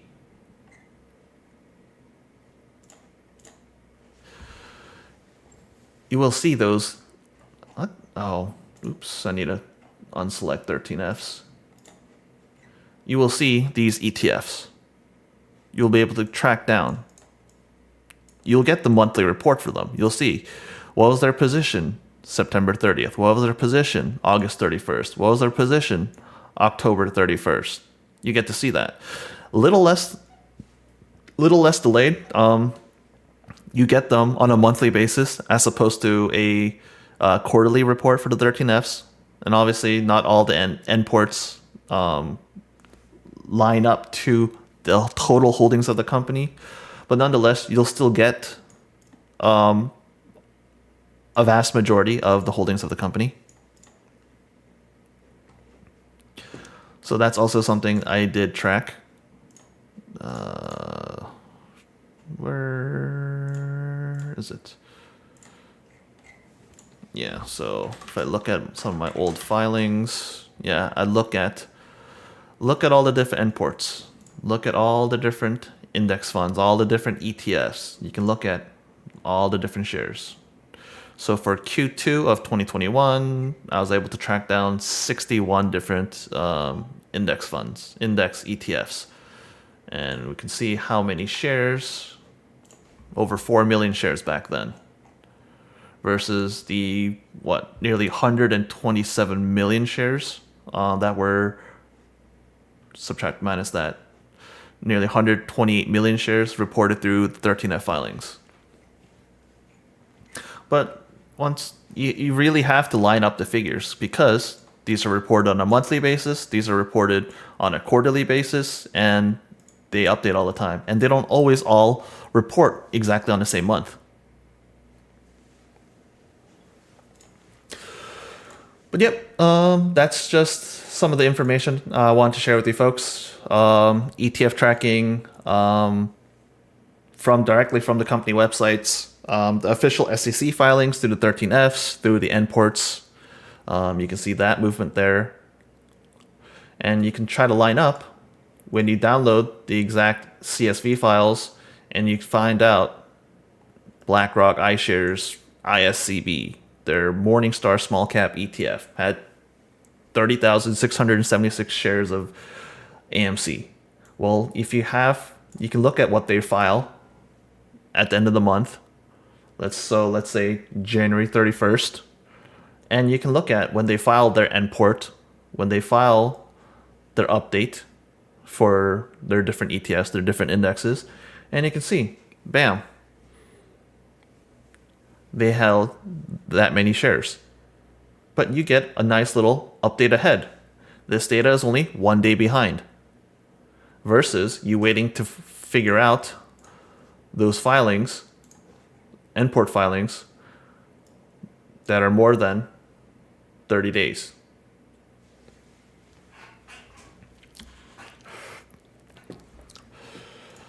But yeah, so yeah, those are all the different updates. A lot of different companies I searched through to figure out the different ETFs, leveraging with the information I can find from official SEC filings, 13Fs, and port filings to figure out where are all these shares, where are all the institutional holders. And I don't rely on sites like Fintel. Let's see, fintel.io.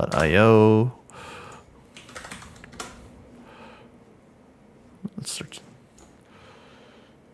I don't rely on sites like this,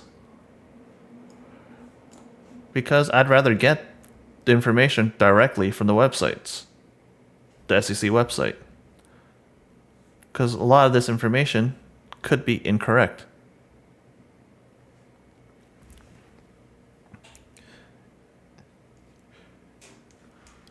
And you might have not caught it, Felix. No, I do not have any position in AMC. Yes, I'm a retail investor. Yes, I actively trade. I mostly trade options. I do a lot of times. I'm doing a lot of option swings. Lots of options day trades. My long-term portfolios, yes, I do have shares. But once again, none of my portfolios that I've actively trade on or monitor have shares of any meme stocks. No involvement in AMC. But yeah, with that being said, just wanted to I'm gonna spend some time going on YouTube and let's take a quick look. Let's see what's out there on AMC Grifter land, because I like to fact check a lot of these folks. A lot of the misinformation that's constantly being pushed out. So let's see, what videos of AMC is out today? Who's pushing out videos? This guy, New York Angelo, he pushes so many videos a day. He's like Donahue George, pushing out, 2, 3, 4, 5 videos a day about AMC, all speculating his theories, speculating all these things, but none of them ever come true.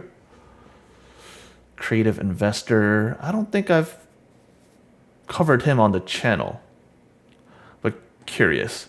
AMC short squeeze coming in January, early February. This one thing could cause it. Okay, let's see. Let's see what his claims are. What's the proof that he's going to show that AMC is going to short squeeze? Love to know that. And there are some folks that I'll no longer cover on this channel because it's just absolutely nuts.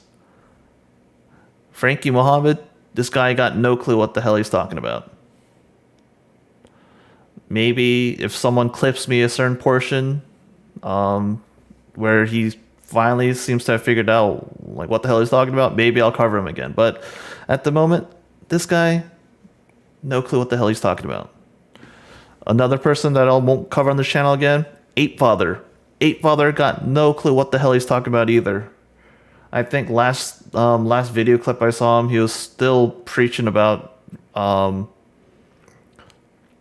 boycotting AMC and going to Regal, and somehow those actions are going to help AMC for him as a shareholder. Like, I just can't understand his logic. Makes no sense. The Masked Investor. I'll probably cover a couple of videos on him. But let's see. Anything else that's interesting? The Marine activist channel. Curious. Maybe I'll cover something from him. But my favorite guy to cover is Stocks and Crypto Plays. This guy is just absolutely insane. He's probably more ridiculous than the Ape Father. I don't think I've come across a YouTube channel that's so blatantly pushing, that's doing market manipulation, that's doing stock manipulation.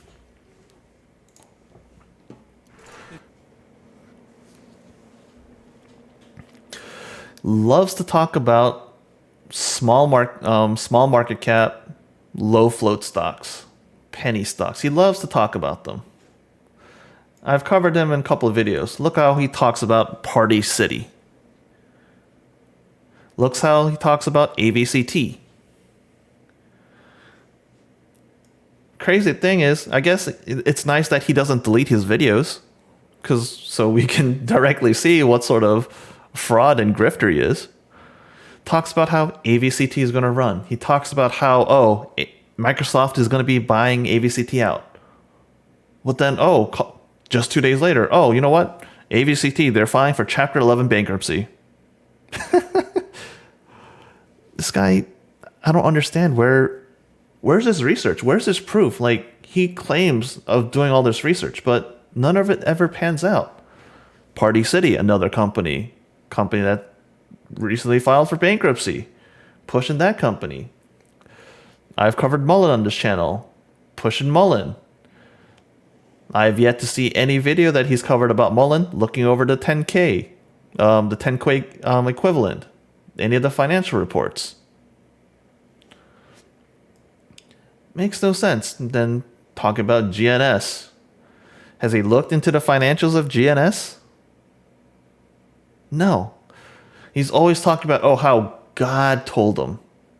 God told him, it's going to squeeze.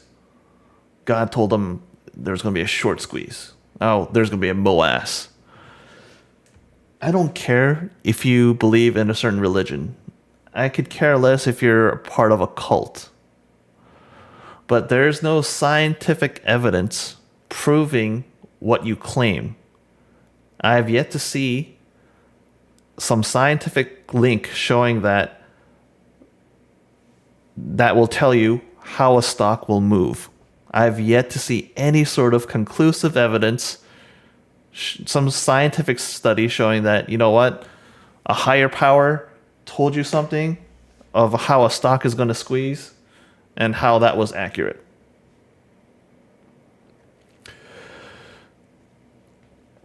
He's always talking about God. You can look at what he does on his Twitter account.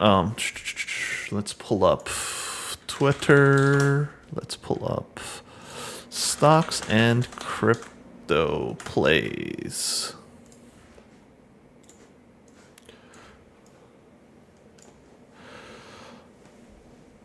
This guy is always on freaking Elon Musk. Always talking about Fox News. Always talking about CNN. AMC. Talk about Mullen. Always. All this nonsense.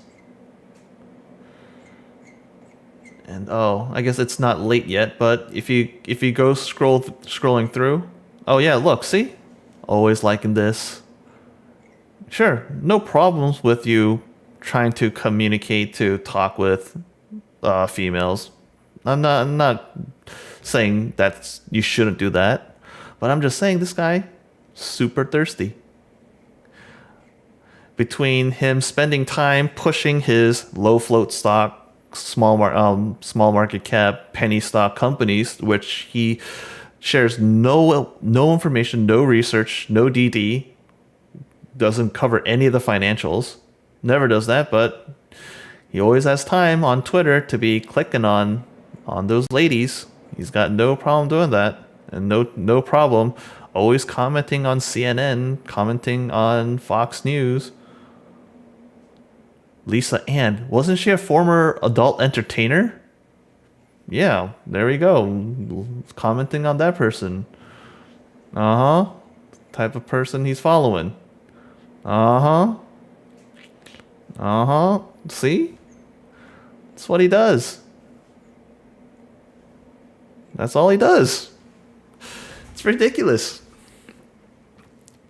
But yeah, let's see. Is there anything interesting to look at? He's pushing Hellbiz stock. So, you know what? Let's queue up the video. And what I want to do is let's look up Hellbiz. Let's look at the financials of this company. Look at all the filings for Hellbiz. Just exactly what the hell does this company do? Stock. It's a 20-cent stock. Good Lord. Okay, so it moved up 65%. Let's look at a 1-year chart. This thing was at one point $4 in the past year. Five years. So what? It was trading at around at 10. So was it a SPAC? Was it a SPAC that de-SPACed? Finally pushed up to nearly $20 and now trading for pennies on the dollar. So let's just look at the 10Q for this company. What exactly is going on? So looking at September 30th, 2022. And yeah, this is part of, I know some folks ask me what I look for in a 10Q. So I'm just going to show you live of what I do when I'm looking at a company. This doesn't mean to say that I know everything, that I'm right. I'm just telling you, I'm just showing you what I look for when I analyze a company.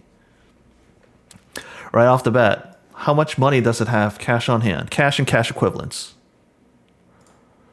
3,333, it's in thousands, so okay, 3 million cash on hand. Okay. Your total assets, 26 million. Your total liabilities, 68 million. So right off the bat, less assets, more liabilities. Now that doesn't always mean it's a bad thing. But it's important to understand that if things take a turn for the worse, you don't have enough assets to cover your liabilities. So if you're a shareholder on this and if they go bankrupt, you're screwed. You're not going to get anything out of it. Let's take a quick look. How many shares does it have? It has 285 million shares authorized, of which 50 million issued as of September 30th. 16.2 as of December 31st, 2021. So within the last 9 months, they've significantly diluted their company from 16.2 million to nearly 50 million. So that also helps explain why the stock price has tanked so much over the past year. So from 16 million, they've more than doubled. They basically tripled the shares outstanding. So December 31st, where were they? So start of the year, they were nearly at 4. And you've tripled your shares outstanding. So you're from nearly $3, you'd be around that $1 range. If you've tripled your shares outstanding, you've diluted that much. Okay. That's how I look at things. Let's look at how they operate their business. How much are they making? How much are they losing? So revenue, it's an unaudited report. They got nearly 7 million in revenue. Look at their operating expenses. $26.5 million in operating expenses. You're only bringing in 3.6 million. But just from your operating expenses, you're burning 26.5 million. Your loss from operations is $22 million, almost $23 million. You had cash on hand, cash and cash equivalents of $3.3 million. If in a quarter, your net loss is $24.5 million, what does this mean? What does that tell you? Your company has burned nearly $25 million. You have less than $4 million cash on hand. If they go through that same burn rate for the next quarter, they're going to go bankrupt, meaning they need more money. So let's see. They have a lot of shares that they could authorize. They only had 50 million outstanding. They had over 285 authorized. Let's see. As of this report, they had even more. As of November 14th, they had 79 million. So look, from end of December, so end of 2021, they had under 15 million shares. They had 14.2 million shares. By November, they had 79 million shares, 2022. They have absolutely diluted the crap out of this company. And we can already see that this company is not cash flow positive. It's not running on a profit. Look at how much money it's burning. We can see that the impairment of assets charge, that was a big one, of 10 million.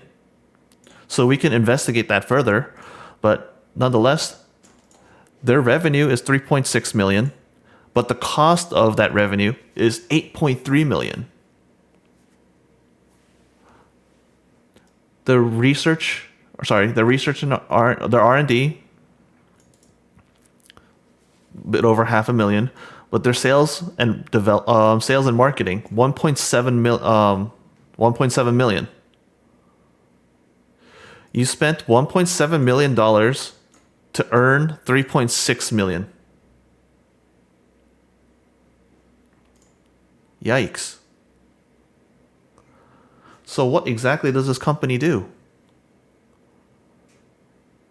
I want to find out. Did they explain what the hell they do? Description of the business. So this was incorporated in Delaware, October 2015. It's an intra-urban transportation company that seeks to help urban areas reduce their dependence on individually owned cars by offering affordable, accessible, sustainable forms of personal transportation, specifically addressing first and last mile transport. So, core business, electric scooters, bikes, mopeds. So they're going to offer users to rent electric vehicles, electric scooters, bikes, mopeds. Okay, so that's the thing that they do. And what? Oh, ghost kitchen concept food delivery service, acquisition, commercialization, distribution of media content through live sports events. Okay, so that's what the company's doing. But they're not very successful. Look at how much money they've burned. Over the last 9 months, this company has lost over $63 million.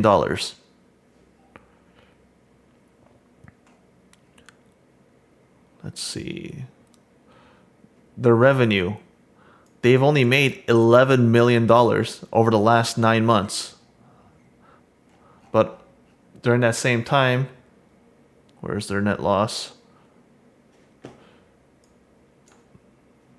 Their net loss when they made 11 million, they've burned over 63 million. Look at how much money they've lost in 9 months. They had 21 million cash on hand ending December 31st, 2021. They're burning millions of dollars every quarter. So hold on. Let's do some quick math here. $63.7 million over the course of 9 months. This company is burning, on average, $7 million a month. $7 million a month. They're losing that much a month. They have, as of September 30th, they had $3.3 million. $3.3 million is not even enough to last you a month. It's half a month. So dilution is inevitable. That's why when they reported this, they had nearly 50 million shares. And guess what? By the time from end of September to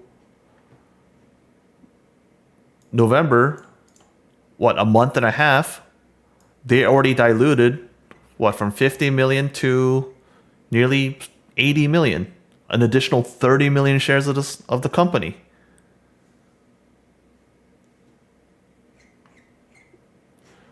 And people are jumping onto this. What was that? Or the last month? Over the last 5 days. Okay, it went from 12 cents up to 28 cents. You got to understand, does the valuation of the stock does it make sense that the company is worth 28 cents or more than that? Or does it make sense that it's worth 12 cents? This is a company, when I look at this filing, this 10Q, it's not making money. It's burning money hands over fist. It's in a totally different sector from AMC, but look, it's burning money like crazy. It doesn't have much cash on hand. What it has available to them is the ability to dilute their stock by a lot. From 50 million as of September 30th, they could dilute another, 200 plus million shares.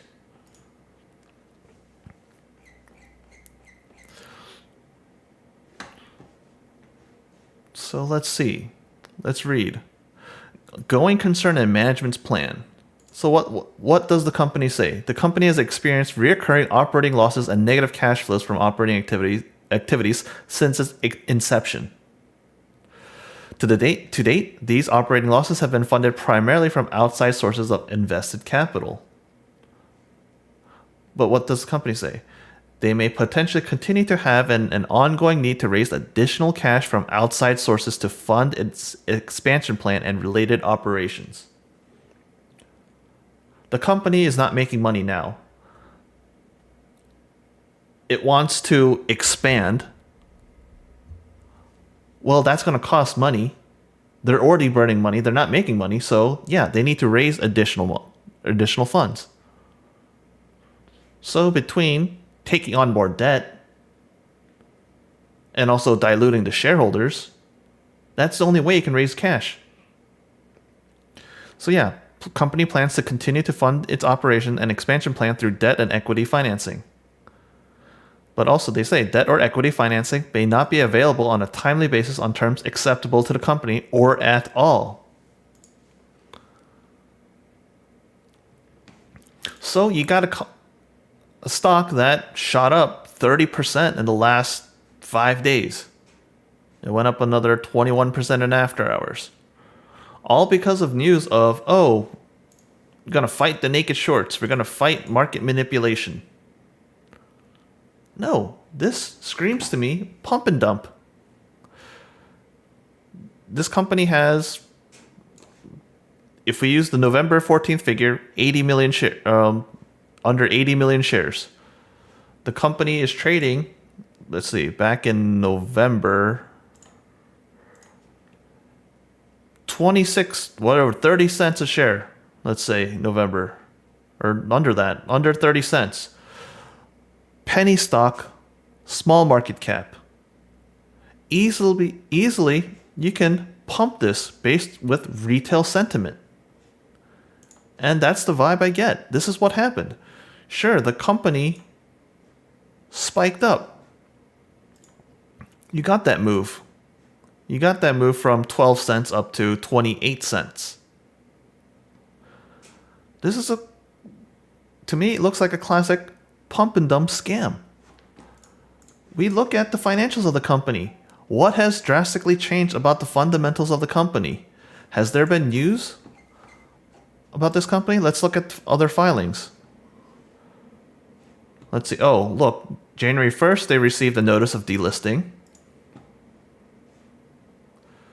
They received January 4th notice of delisting from the NASDAQ because it's not able to meet the requirements.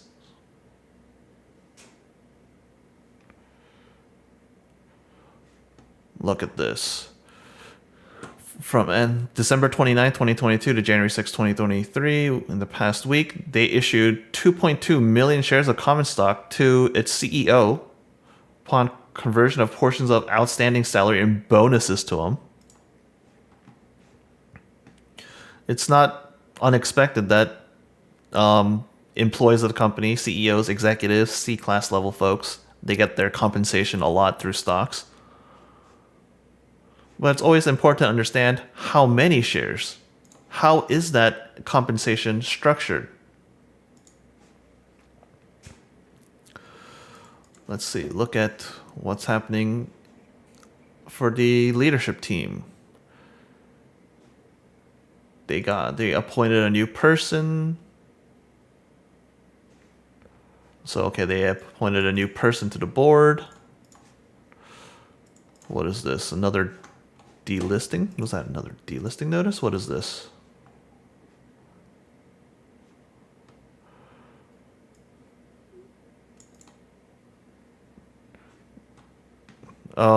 December 8th, they got a listing notice saying that, hey,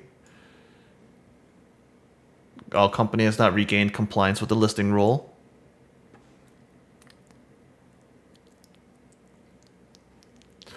Look at how many shares that they're issuing. Look at all the equity swaps. It's a company that's not profitable. It's gonna have a lot of debt. So let's scroll up. Short-term capital leases, their accounts payable, their deferred revenues. It has a lot of debt. It's burning tons of cash. It doesn't have enough assets to cover its liabilities. They're planning to continue to expand, meaning they're going to continue to spend more money on operations. But there's no news showing a fundamental change in the operation of the company, but it spikes up 30, 40, whatever percent. All on the news of, oh, we're going to be looking into illegal trading of the stock? No.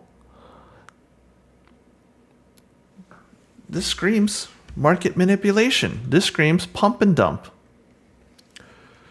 Hellbiz short interest. Market beat. So official short interest, let's see. I don't have access to Ortex. Let's see. Oh, will I get a free showing of Ortex here?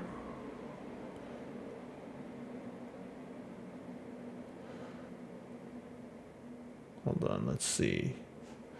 No, I don't want to sign up for Ortex. I don't want to pay these folks at all.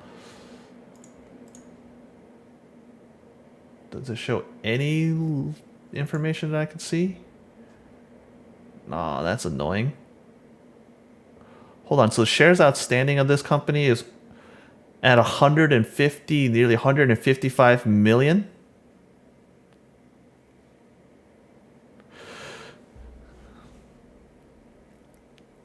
So they have 150, nearly 155 million shares outstanding. Ortex estimated short interest was 1 million shares.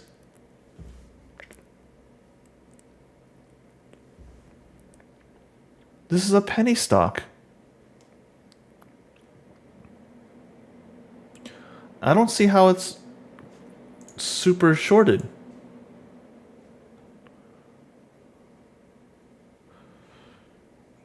The short interest in this company, what? 4 million, 4 million, just under 5 million. But guess what? That's way back in August, November. It's around 1 million. Ortex is saying short interest hovers around what? Hold on, what color is short interest? I guess it's the green. So it spiked up to 10 million short interest. That was back in end of November when shares outstanding was on nearly 120 million. And that has been going down.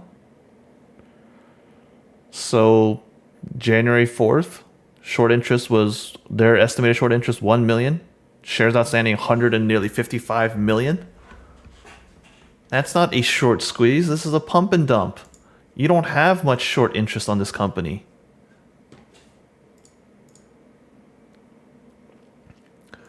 What news is there to force a short squeeze? What fundamentally, what has structurally changed about the company and the way that operates? This is a company that looks like it's going to go bankrupt. And the shareholders are going to lose all their value, all the equity, all the value in the stock. What has fundamentally changed about this company? What news has come out? Nothing. What's with these prospective filings? Let's see.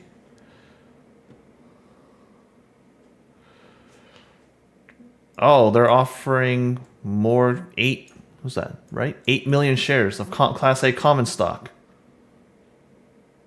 at nearly 12 shares on it. Or it's not 12 cents per share.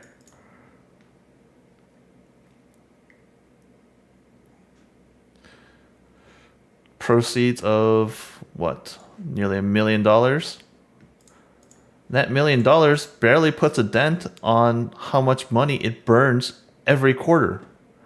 We already did the math using that 9-month average. This company burns over $7 million a month.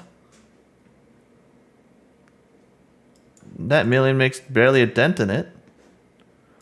There's no fundamental news, nothing new about the company.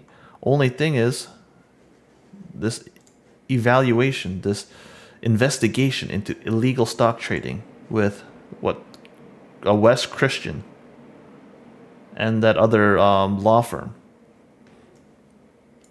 To me, it just screams scam.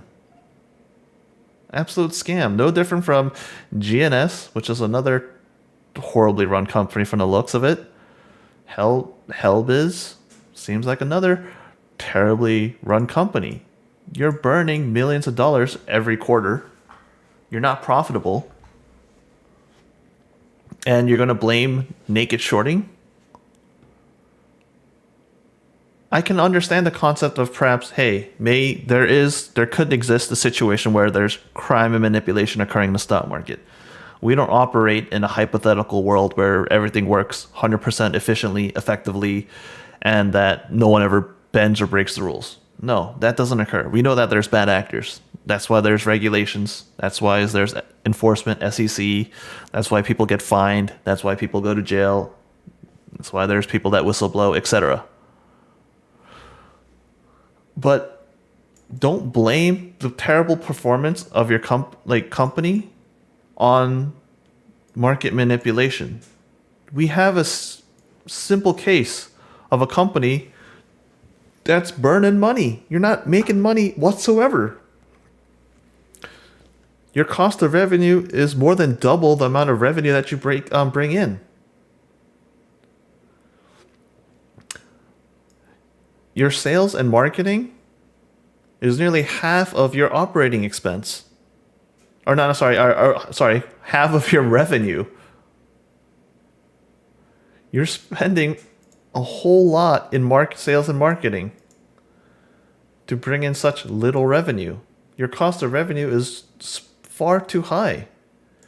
Yes, you might be a emerging company, a small company that's trying to grow, but you don't have the funds, you don't have the war chest, you don't have the cash on hand to proceed with your growth and expansion plans without significant dilution to your shareholder base. That's why your stock has been absolutely obliterated from $4, obliterated. You got pump and dump, pump, dump, little pump, dump, and you got another little mini pump here. Year to date, that's nothing. Last 6 months. What's going on? One, yeah. You can get a little pump here, a couple cents, but you're not going to reach the levels of $1, $2, $3, $4. You've significantly diluted the absolute crap out of your stock, out of your company. 14 million as of December, end of 2021. If that Ortex figure was right, you've diluted the company tenfold within a year, from 14 million to 150 million shares. Yikes. Your dilution is what caused the stock price to tank. Your terrible performance of running your company is what caused it to tank. What investor wants to invest in a company that's burning millions of dollars every quarter?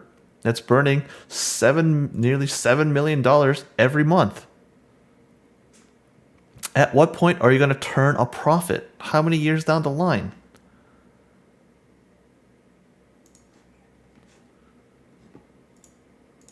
People who follow. Let's see. Let's do a quick search. HLBZ. That's the ticker, right? HLBZ. Yeah. Let's see. Let's see who let's see what the CEO is pushing on Twitter. Naked shorts must pay. Yep, he's all on the hype train with Roger Hamilton, CEO of GNS, another absolute terrible company. Oh, he's active on Twitter right now, studying different options to kill naked shorts.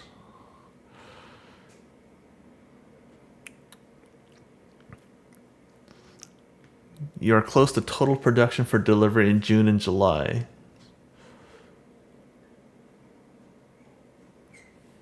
Let's see.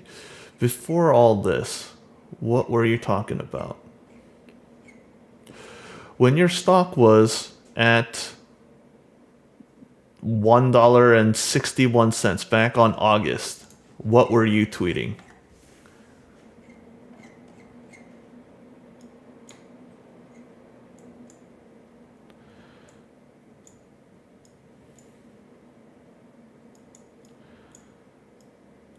I don't know. I'm not super savvy on this whole Twitter stuff and the social media, so you'll have to bear with me as I scroll down and try to reach frickin' August tweets.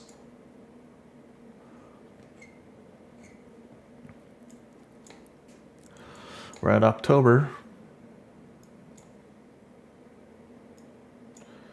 September. Okay, we're at August. So from August onwards, I want to look. The beginning of August.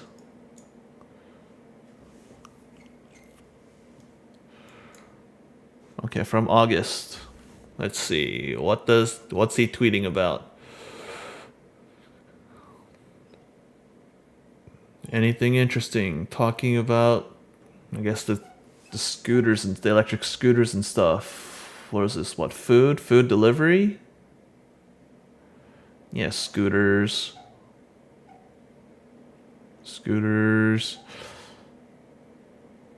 Looking for a ride to the moon. Just talking about scooters, gifts, scooters, Minions partnership.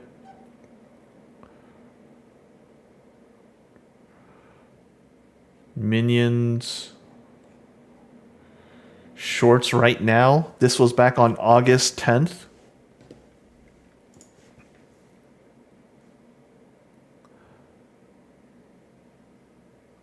Yeah, that's when your stock was at $1.48. It went from 52 to 48.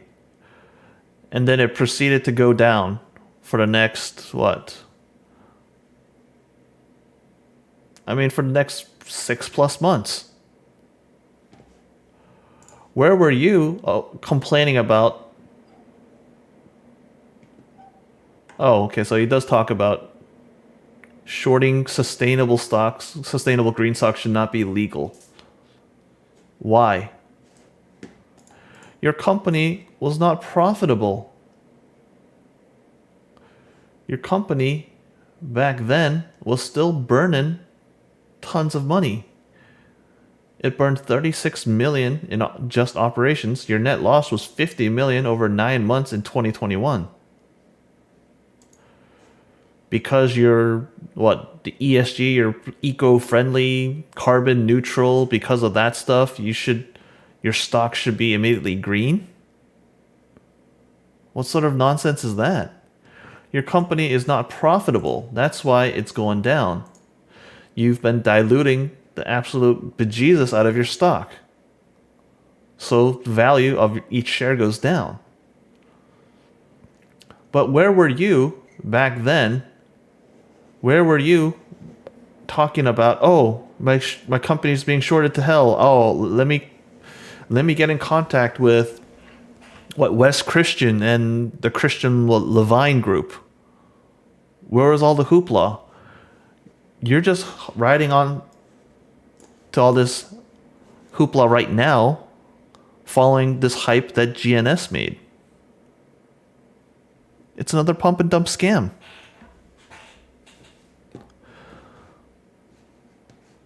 Terrible company. You're going to absolutely lose your money on it. This company looks to be in severe danger of going bankrupt. It's got delisting notice. It's under $1, so you know that reverse stock split's probably in the future soon.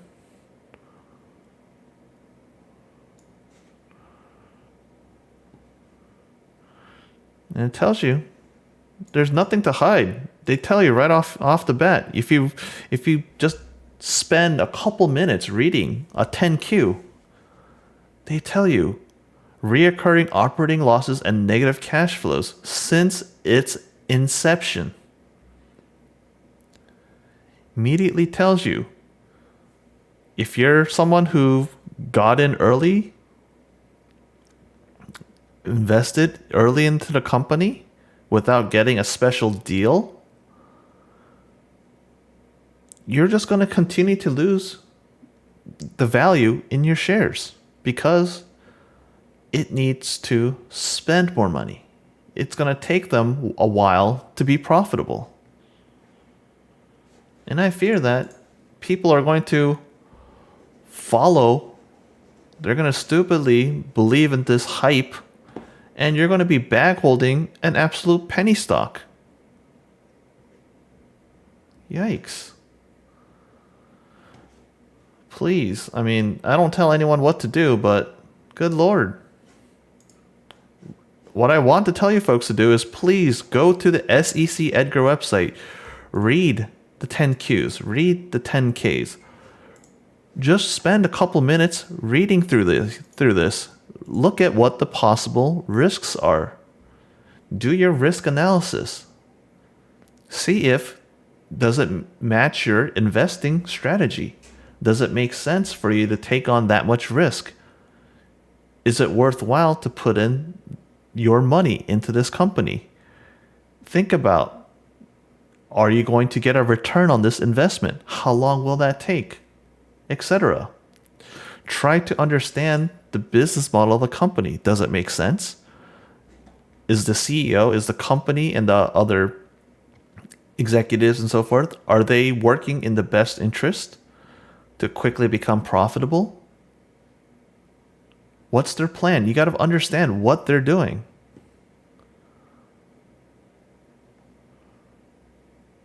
Yeah, but off the rip, just looking at this stuff, it's just, oh, it's cringe. It's terrible. I'm going to close some more of this stuff. So I don't even want to look at this video again. Oh, this guy is telling you this is a buy. Okay, I'm just going to hover over the video at any point. All he does is look at inflow and outflow. At one point, does he ever cover the financials? He's looking at short sale. All he does is look at inflow and outflow. Position cost distribution. I bet he's going to talk about, oh, the support and what the resistance is. Guess what?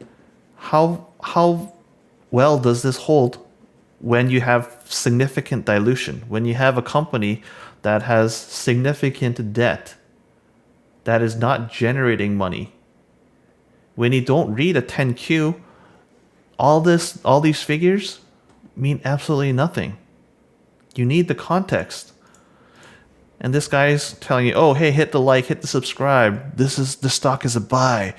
The CEO is going to fight naked shorts. No, what you're doing is you're leading lambs to a slaughter. You're getting people to buy into get FOMO, buy into hype, buy into the company that's absolutely garbage, has garbage financials. So Mike Williams, can you spend some time, like 2 minutes, looking at Planet 13 PLNHF? Planet 13 Holdings. Okay. So let's take a look. Nevada, state location Nevada, state of incorporation British Columbia, Canada, mailing address Vegas. Agricultural production and crops. It's an emerging growth company. Okay. Let's look at their most recent 10Q. Let's pull it up. So off the bat, I want to know, as of November 10th, 220 million shares of common shares outstanding. Okay, so significant amount of shares.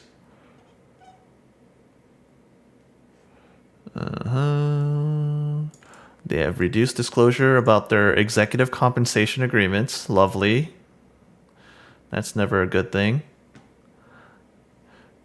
Exemptions from advisor votes on executive compensation or golden parachute. Oh, that's always lovely when executives have nice little golden parachutes. Exemption from auditor attestation requirement in the assessment of our internal control over finance reporting. Oh, this is going to be interesting, but okay. So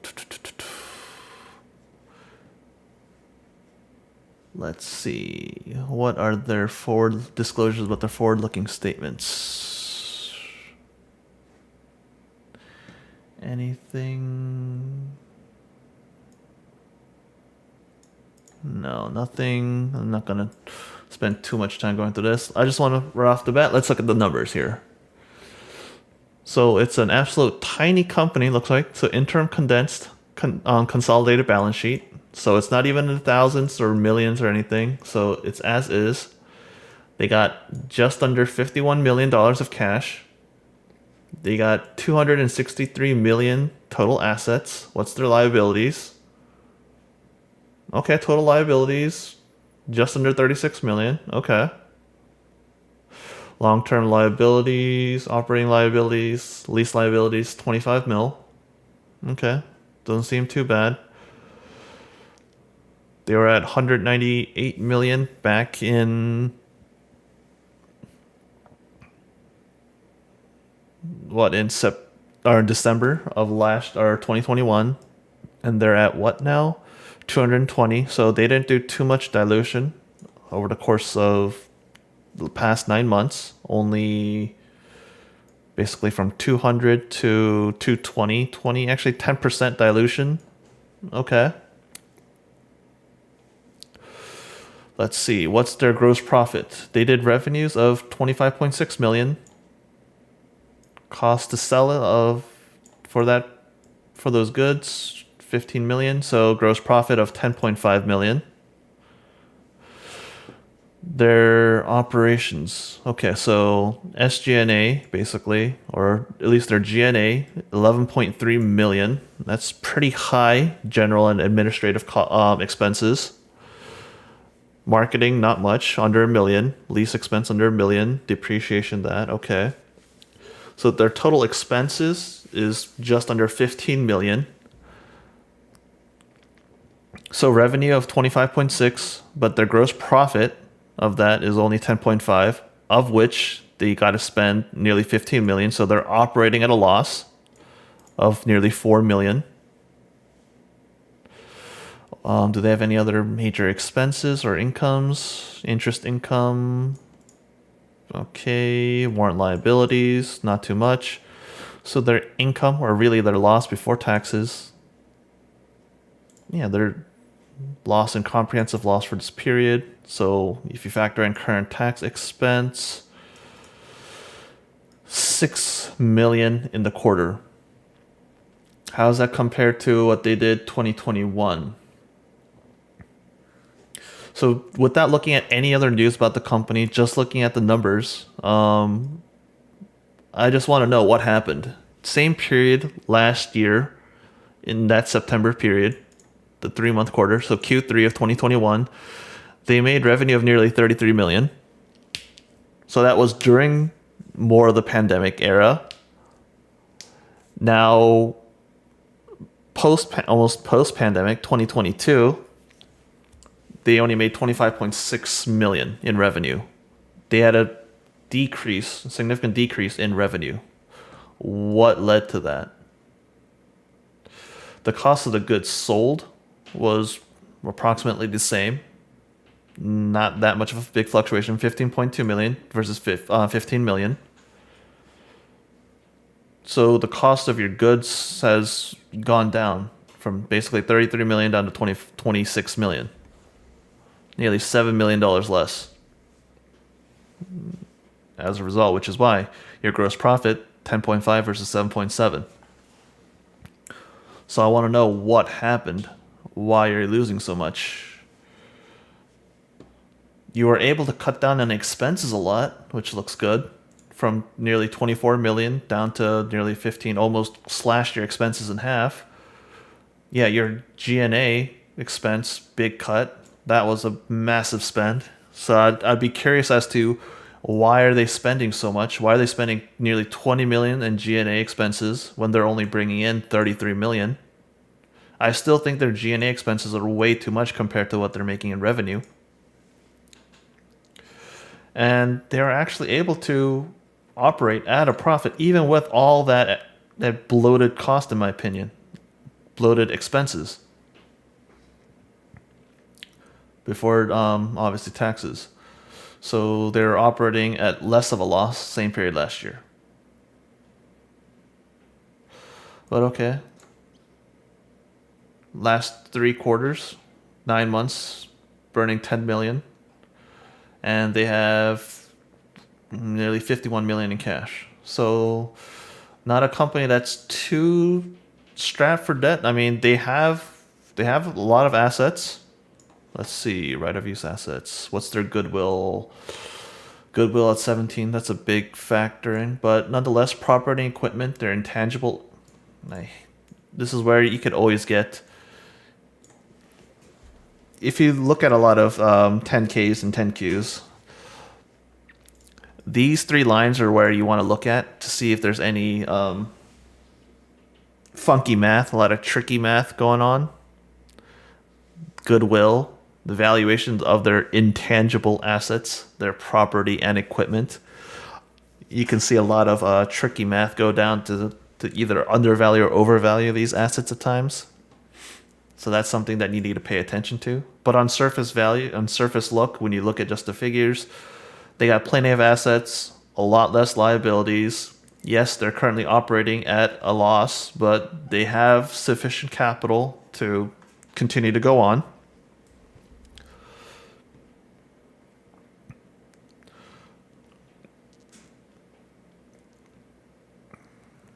They diluted what replacement options issued on acquisition. So they did a bit of dilution, but it's not too bad. So what exactly do they do? Ah, this is a cannabis company. So reminds me of companies like what do you call Sundial, Tilray, Aurora. What else? The company I think was it Canopy Growth also. A lot of different weed companies, marijuana, cannabis companies. Okay. So yeah, they're listed on the CSE and on the OTC as PLNHF. Okay. Okay, so that's interesting. This is a weed company.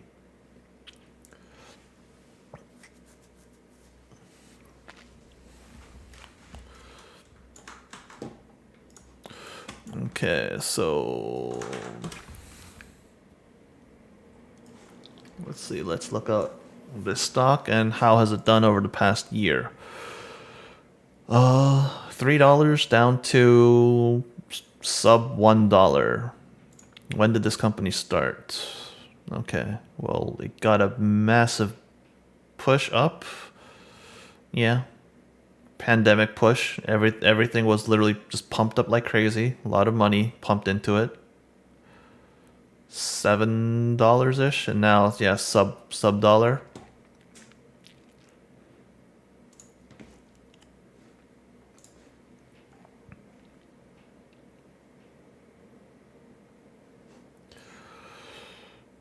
Okay, I'm just looking at some of this.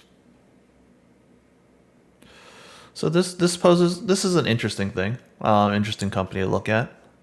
Financials wise, it doesn't look too bad. My only question for it is that at what point are they will they be profitable? There's a lot of different cannabis companies, as far as I know. I mean, yeah, I mentioned what Tilray, Sundial, Canopy, Aurora, etc. Like tons of different companies. I know a lot of times these weed companies have run off of catalysts of like deregulation in the U.S. So to a lot of states have authorized use of recreational marijuana. It's still illegal on the federal level.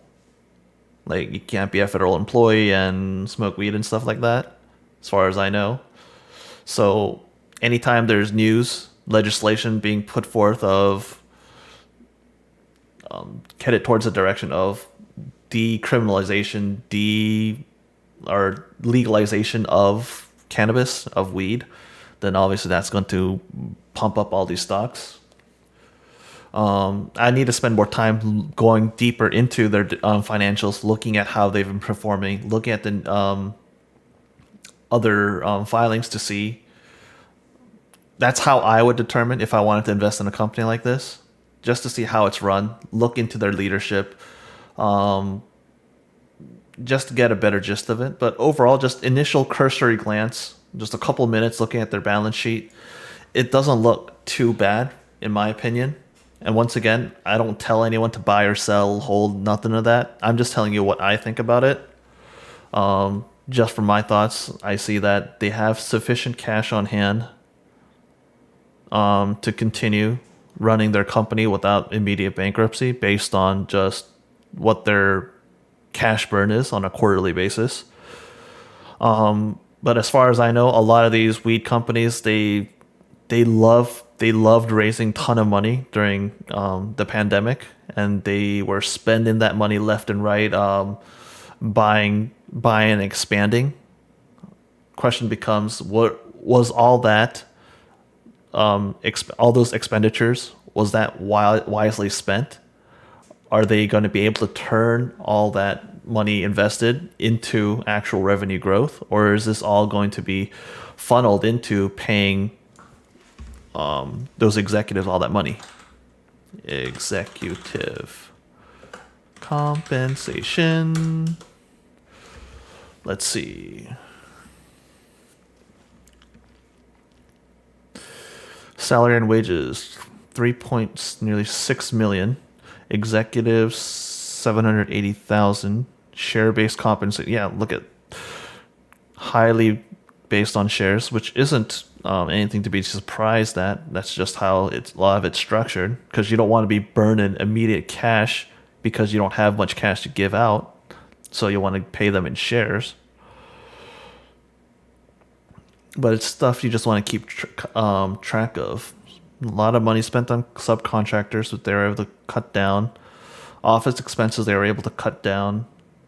License and permits down. Executive compensation spiked up year over year that same quarter. But share-based compensation significantly down. I mean, a lot of surface numbers. You really have to dig in more into the filings, learn more about the executive compensation, look at how they're spending the money.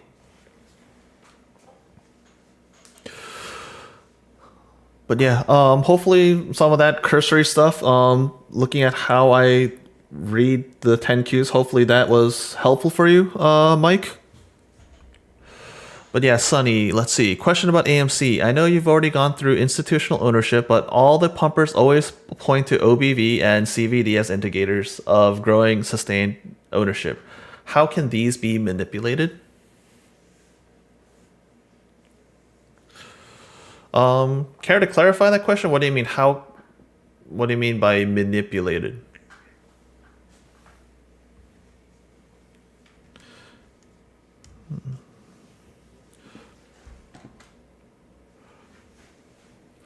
Not a problem, Mike.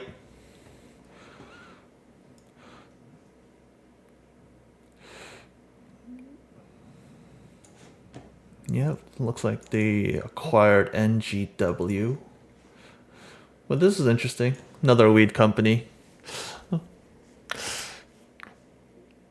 This has nothing to do with, I don't offer advice or anything, but I've always been interested in investment wise, just the idea of, yeah, the US is moving more towards legalization of marijuana and cannabis. So you would expect that the industry will grow in the US. More and more people they might gravitate towards using it as it becomes more allowed, as it becomes decriminalized and legalized. So these companies might grow. They might get a positive catalyst. So this and what is it, like mushrooms and like those type of other, I don't know if you classify them as drugs or whatnot, but that's always been interesting to me. A sector to look into. That's something I might just do for my own research when I want to invest. Kind of look at what sectors are new, what sectors have potential growth, so you can always invest into them early. So you get in on the ground floor, and then as the news catalysts come out, as regulations come in to help push that company, you're able to profit off of it. I know that's just an idea I'm just sharing with you folks. It's just a thought that I always had in my head. So yeah, weed's always been on my radar. So I'm curious to see. I need to do more research into it. So curious to see. Thanks for mentioning this company. And I bet you there's probably a lot more folks who've done more in-depth research in weed stocks. So might be able to help cut down on my research time and see what company is best positioned to do well.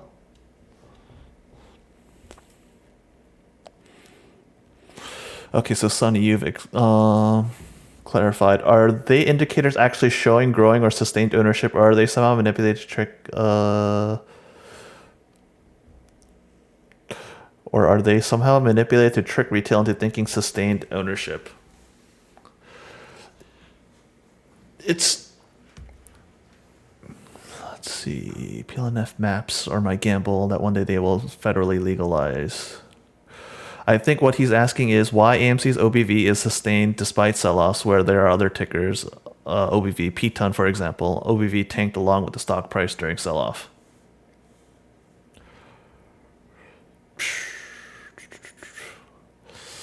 I'm not sure how to answer that question from you, Sonny. To be honest, OBV is not okay. So yeah, so what Slider said. I guess that's what you're trying to ask. I've never put in much credence, much belief on OBV at all, because that's just not the way I trade. So I don't know.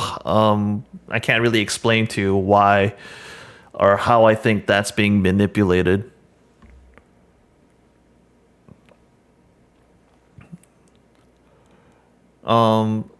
My flat initial take is that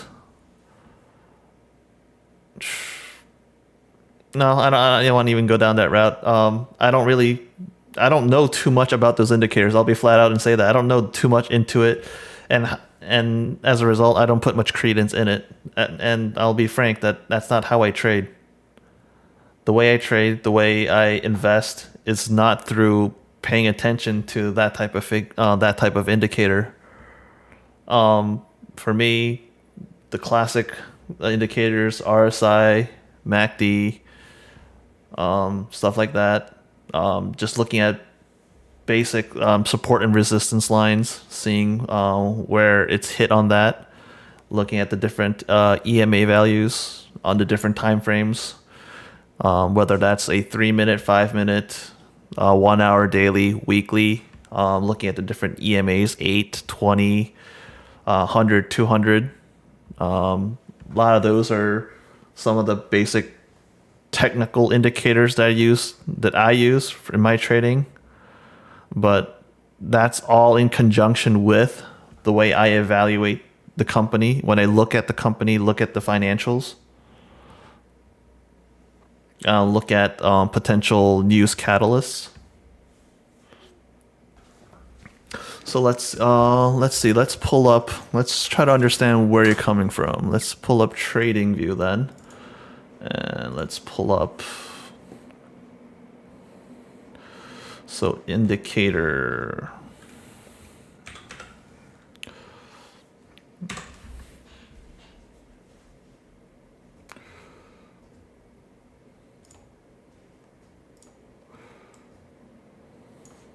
And look at it on a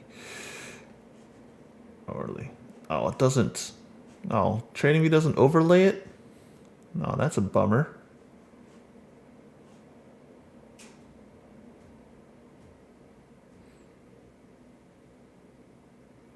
Well, that sucks.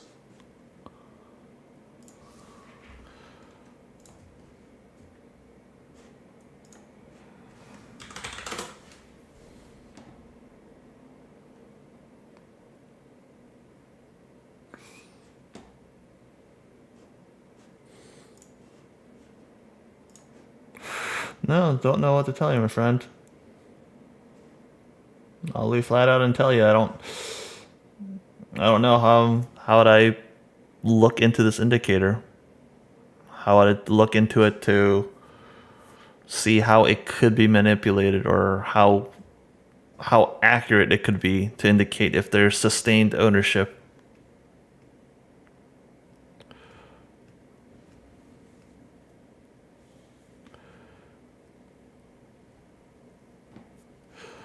Okay, so I'm at P-ton here, and I'm looking at, okay, so look on the daily chart. So let's see, you see, zoom out to 2021 and forward. Okay, so the OBV moves in line, or yeah, it moves in line with that versus AMC. Okay, so the point is that, okay, the OBV maintains its figure here.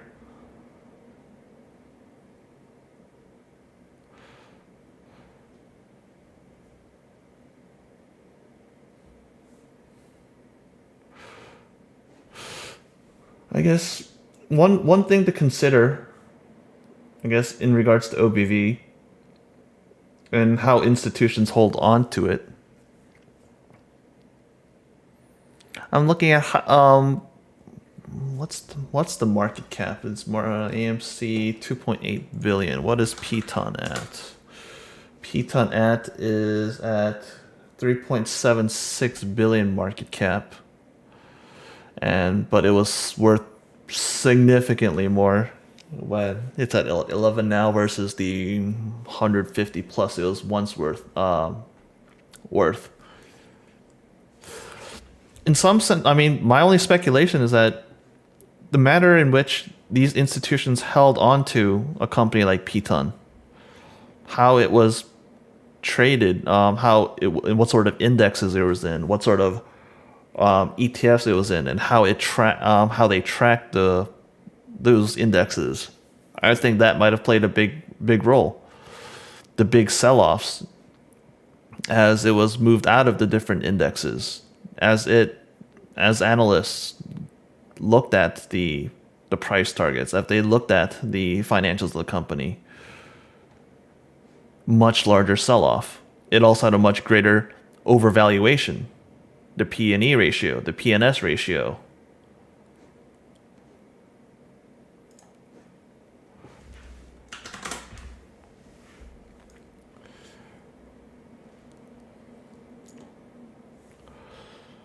So I guess, yeah, so I can understand a lot of people would point to the OBV saying that, yeah, you're not seeing those large fluctuations and as a result, you think that institutions aren't really dumping, retail's not selling, and that's pointing towards the supposed case of illegal shares or synthetic shares.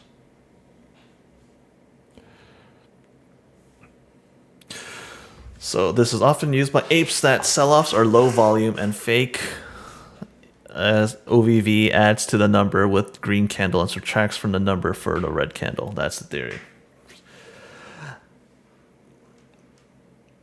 I don't know, man. Just flat out, I'll be honest with you. I'm transparent with you folks. Don't know. It's not an indicator I put in any weight in that I use. I don't use it to trade.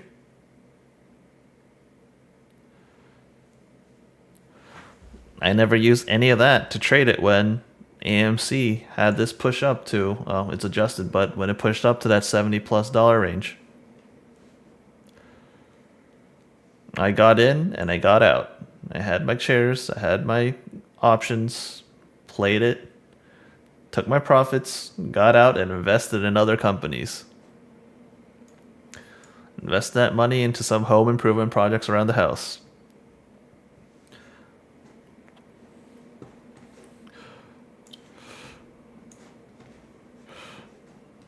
Yep. Let's skip that. Let's see. Wow, it's already 11.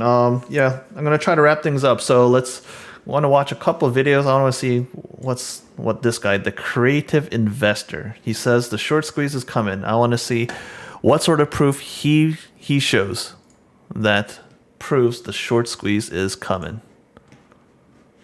So. Gentlemen, welcome back to the channel. This one is going to be exciting. If you can't tell by the title of this video, we're going to be going over can or will AMC squeeze in January. What is my personal opinion on this? And there's a couple factors that you have to consider, and we're going to look at the historical performance of AMC stock. Just one thing before I go further into this video. I don't know about this specific person, but what I know from a lot of folks in the AMC community, always touting the fact that, oh, payment for order flow is terrible. Oh, Citadel is terrible. We got to get rid of payment for order flow.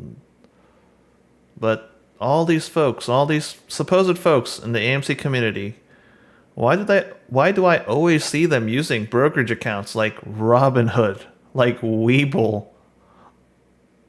companies that brokerages that are payment for order flow, and they got no problems putting in their affiliate links. Oh, sign up for Robinhood and you get whatever X amount of free shares when you sign up by using this link down below. It just blows my mind. In the general sense, a lot of these apes, AMC holders, other meme stock holders, they hate payment for order flow, but they continuously use payment for order flow brokers, and they push affiliate links to use those brokers. It seems contradictory. And just out of curiosity, I just want to know, oh, look. Yeah, he's not a financial advisor, but look, oh, use Moomoo. Oh, use Weeble. Oh, here's buy and sell alerts on my Patreon.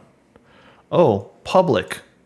He got no problems pushing Moomoo, Weeble, public with 3 different brokerages and Patreon. How much does this guy charge? $3 a month for that. And $20 for VIP patron, and you get buy and sell alerts. He's a full-time options trader as well as day trader and crypto trader. He's not a financial advisor, but guess what? He's giving you buy and sell alerts. He's making you pay monthly for that. Straight out grifted. I hate folks like this. I hate folks that say, "Oh, I'm an ape." They got no problem taking your money. They're telling you what to buy, what to sell. They're giving you alerts. They're making you pay for it when they're all not a financial advisor. What they should be doing is teaching you, educating you, showing you, hey, you can use this site to get information, the SEC Edgar website. They should be teaching you, hey, look at these 10Q filings, look at these 10K filings, look at when they're coming out, when to expect them, what information you can learn from reading that. Look at different 8K filings, look at different Form 4 filings, Form 3 filings, 13Ds, 13Gs. Look at the different Schedule 14A filings, etc. That's the stuff that they should be pushing. That should be teaching. No, they're too busy selling their Patreons. They're trying to make money off of you. Yikes. Compared to the short interest, meaning where was the short interest in January of 2021 when AMC squeezed the first time? Where was it in June of 2021 when AMC 10x'd in value? And where is it currently compared to the share price? We're going to look at the technicals as well, because we're setting up almost the exact same way as we did before both of those last major rallies. And I think really the cherry on top is going to be AMC earnings. And we're going to go over this article that explains how AMC potentially is going to report free cash flow positive numbers and what that means. Hold on. Really? This guy's going to cover potential earnings and AMC being cash flow positive. You can look at Q3 earnings. We know what the box office did, and you're saying that cash flow positive. Wow. Okay, let's take a look. For AMC, it becomes a little bit more investable. They are not burning through cash. They can actually start to accumulate some cash in the bank. And that is really what stocks have been trading on throughout all of 2022 is, are you profitable or not? And AMC might just get that free cash flow positive narrative in this next upcoming quarter, guys. Wow. I can't believe it. I'm just go through. Does he show earnings? Where is it? Does he show earnings? Okay, so is this is older. It's from November 21st, but it highlights exactly what we're talking about, and specifically about fourth quarter earnings that we're going to get reported on over the next couple of weeks. It says, AMC, will the last bear kindly leave the theater? The summary, AMC's fourth quarter is set to be strong with the new Black Panther and Avatar set for a strong box office. Right off the bat, we have the box office figures. What is the guy talking about? Your quarter 4 was slower than quarter 3. This article was given November 21st. This was before Avatar came out. Who wrote this article? Leo Imasuen? Got no clue who the hell this person is. Seeking Alpha article. Is this person employed by Seeking Alpha, or is this just a person who was able to post on there? But okay, company's quarter 3 earnings outperformed expectations but suffered from a quiet movie slate. We know that the movie slate, supposedly, we got Avatar and Wakanda, but we know that box office gross is slower than Q3. Does this guy ever touch upon that? Does he ever look at it? Let's see. The company's third quarter earnings outperformed expectations but suffered from a quiet movie slate. Liquidity remains strong at $900 million, with management expecting positive operating cash flows for the final quarter of the year. If that happens, I think you're going to see AMC shorts scramble for the door. And I think you might see a ramp up into earnings in anticipation of this free cash flow number. Now, if AMC botches it, if they spent too much money and their operations were not profitable, or at least not free cash flow positive, that's going to be an issue. I think that is the single thing that could derail a potential short squeeze from here. If we take a look at the technicals and just kind of... So he doesn't look whatsoever at the box office figures. But he says that, it could be possible January, early February, based on potentially positive free cash flow. To reiterate what we were looking at on the chart, we're at the same level that we were before the June rally. And the thing for me comes down to this. Why are you trying to use technicals? What technicals will explain the push up from dollar to $7, from $7 to $72? What technicals explain that? Why do you trying to keep on using technicals to show what the future price action is on this company? That's the thing for me, is I just don't understand why everyone pushes this whole thing. Why people try to constantly use technicals on these meme stocks. Technical analysis, yes, it's a potential predictor, but it's not 100% accurate, even on non-meme stocks. Yes, there are certain supports and resistances. And a lot of times, a lot of the big blue chip stocks, on heavy support and resistance lines, there's a tendency for those lines to be respected. But you can see some sort of catalyst will help breach through it, whether it breaks below a support or breaks through a resistance based on the news. But this has no evidence to show that the short squeeze is coming. There's no he's done no research. He's prefacing and he's relying on an article back on November the 21st of 2022. We have updated information about the box office. We know how Q4 ended box office wise. We know how fiscal year 2022 ended.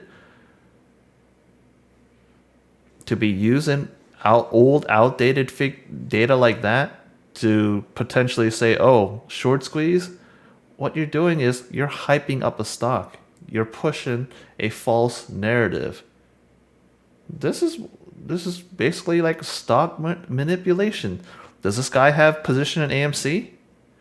You're pushing out bullish information, a bullish spin on it, while you have a position in the company, even though there's data that can prove this information to be incorrect.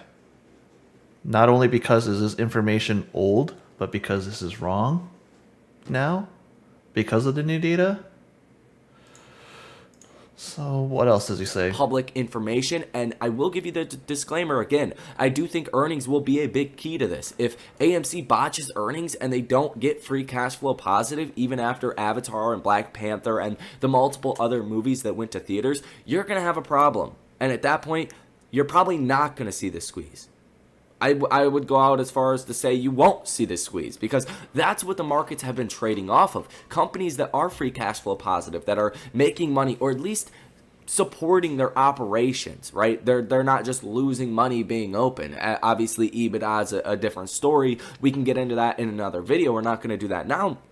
But if that does not happen, it's not going to be rewarded for that. Companies that are, going from losing money to making money are massively rewarded in this current market environment, and it totally changes the dynamic of shorting AMC. A lot of people with shorts on AMC, either it's a pride and ego kind of thing, and I think it's about 50-50, or you got the people that really think AMC is going to go bankrupt, that streaming is going to take over, and that AMC never ever will make a profit again or become free cash flow positive. So I think if those things happen, it's going to be insanely bullish. And where another short squeeze could take us, I think could be a lot higher than the split adjusted price of $44.61. I think you could 10x from here, easily go to 50, if not higher. It will all depend on option activity. It will all depend on if shorts are actually covering, because keep in mind, during the June rally, the short interest went from 22% to 14%. It's not like shorts massively ran for the door, right? They didn't. One thing to look at, AMC short interest. Let's see, can I get the short interest figures? Let's see, is there a place that'll disclose the short interest? AMC short interest. What place gives that data for free?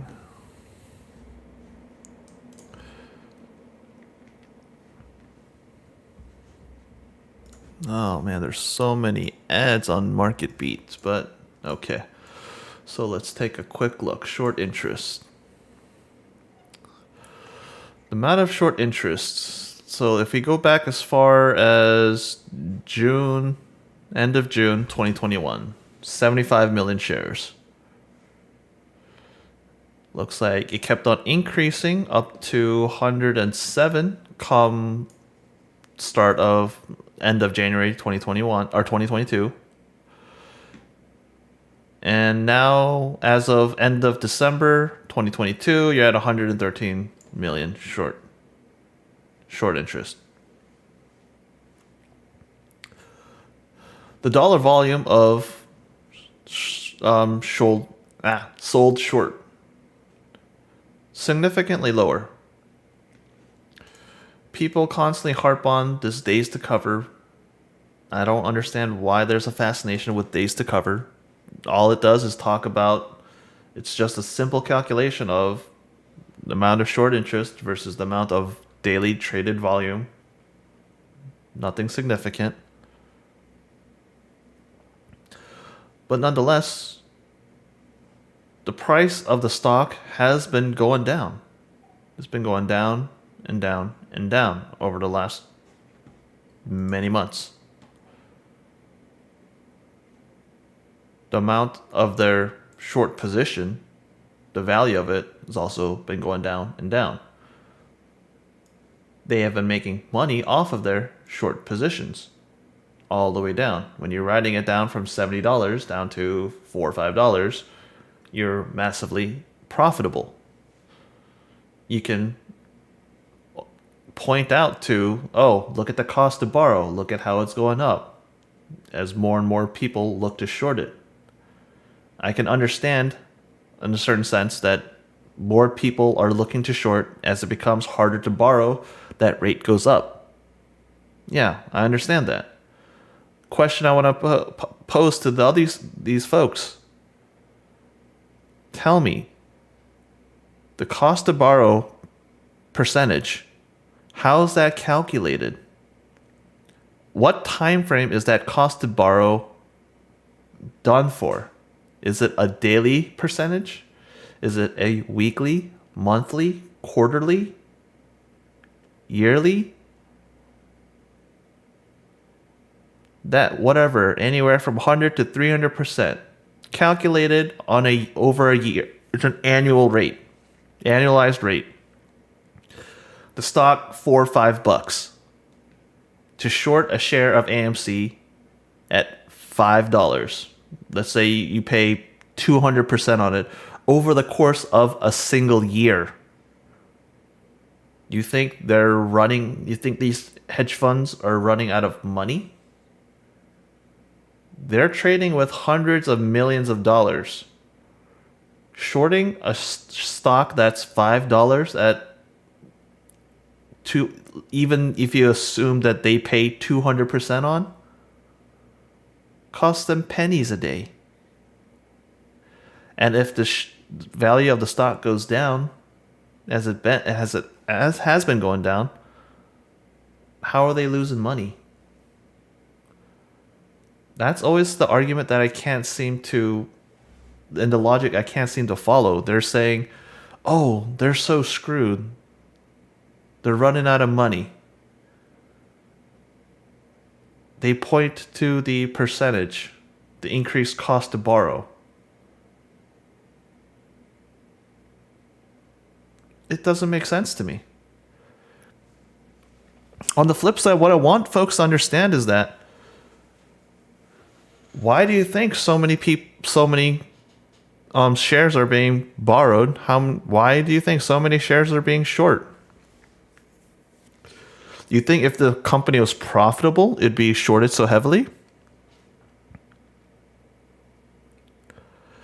At one point, all these firms, all these hedge funds, all these big institutions, when they're doing their trades, these firms all have risk analysis. They have all these people who do this professionally, that have degrees in finance. They run all the algorithms, all the probabilities, all the statistics. They do all those calculations. You think that they don't have hedging to their positions? That they don't consider to put in risk mitigation? They don't do the analysis, risk, profit, and risk. They don't consider any of that? They look at the financials and they see. Much like when I look at AMC's financials. Oops.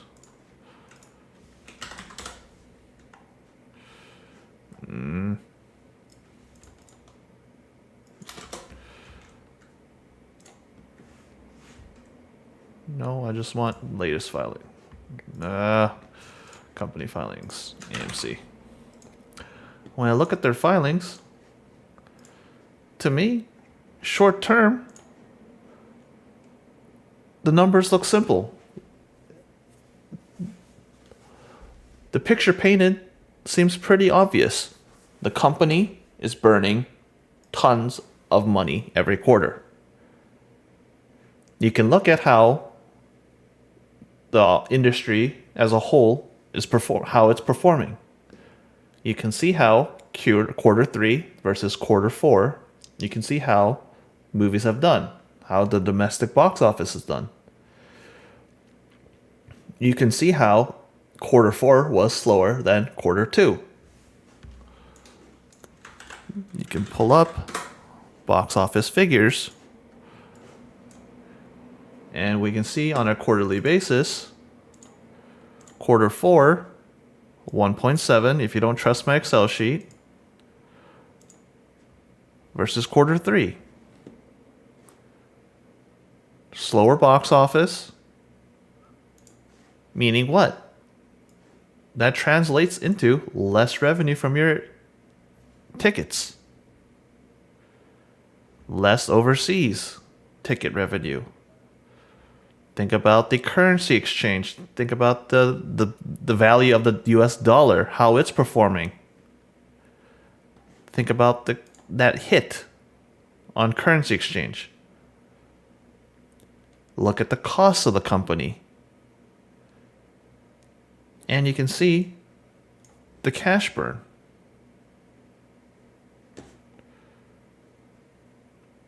it's quite simple to see that this short interest, where's there's so many different tabs up. Where is it? You can see that, okay, short interest is going up. It hasn't changed that much though. All the while, the stock price has continued to tank.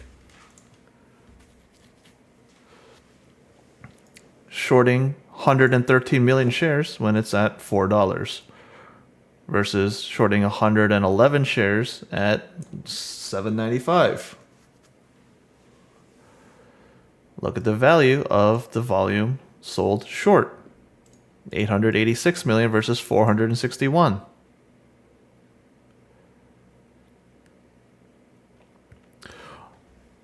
For me, it seems more logical that a company that becomes more heavily shorted, it's based on the analysis that it's becoming more and more likely that the company is not performing well and could be headed towards bankruptcy.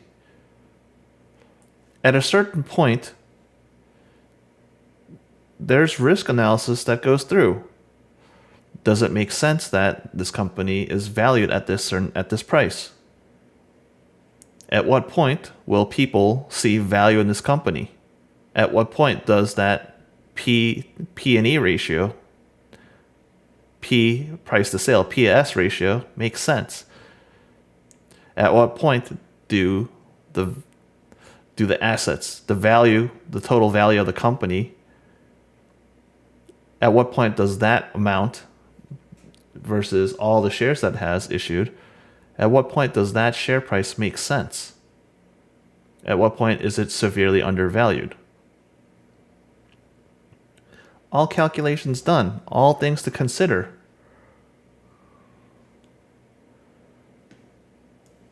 It's not expensive to short this company. That 300%, it's still pennies when you look at an annualized rate. The amount of shares sold short isn't that significant. If you want a short squeeze, you need some sort of catalyst that absolutely breaks the fundamentals of the company from the negative to the positive. A massive shift in their business model could be something that takes it to there. But as AMC continues to use its current business model, I don't see that significant fundamental shift, that financial shift.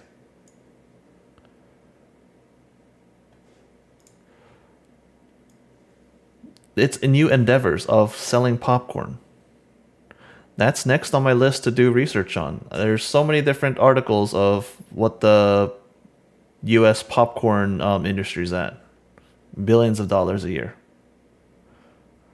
But initial questions I have to pose against that is, look at the market establishment. Look at the brands already established in the U.S. for popcorn. Lots of different companies. ConAgra, I believe, is the major company that owns Orville Redenbacher. I believe Orville Redenbacher is like the #1 brand in the US.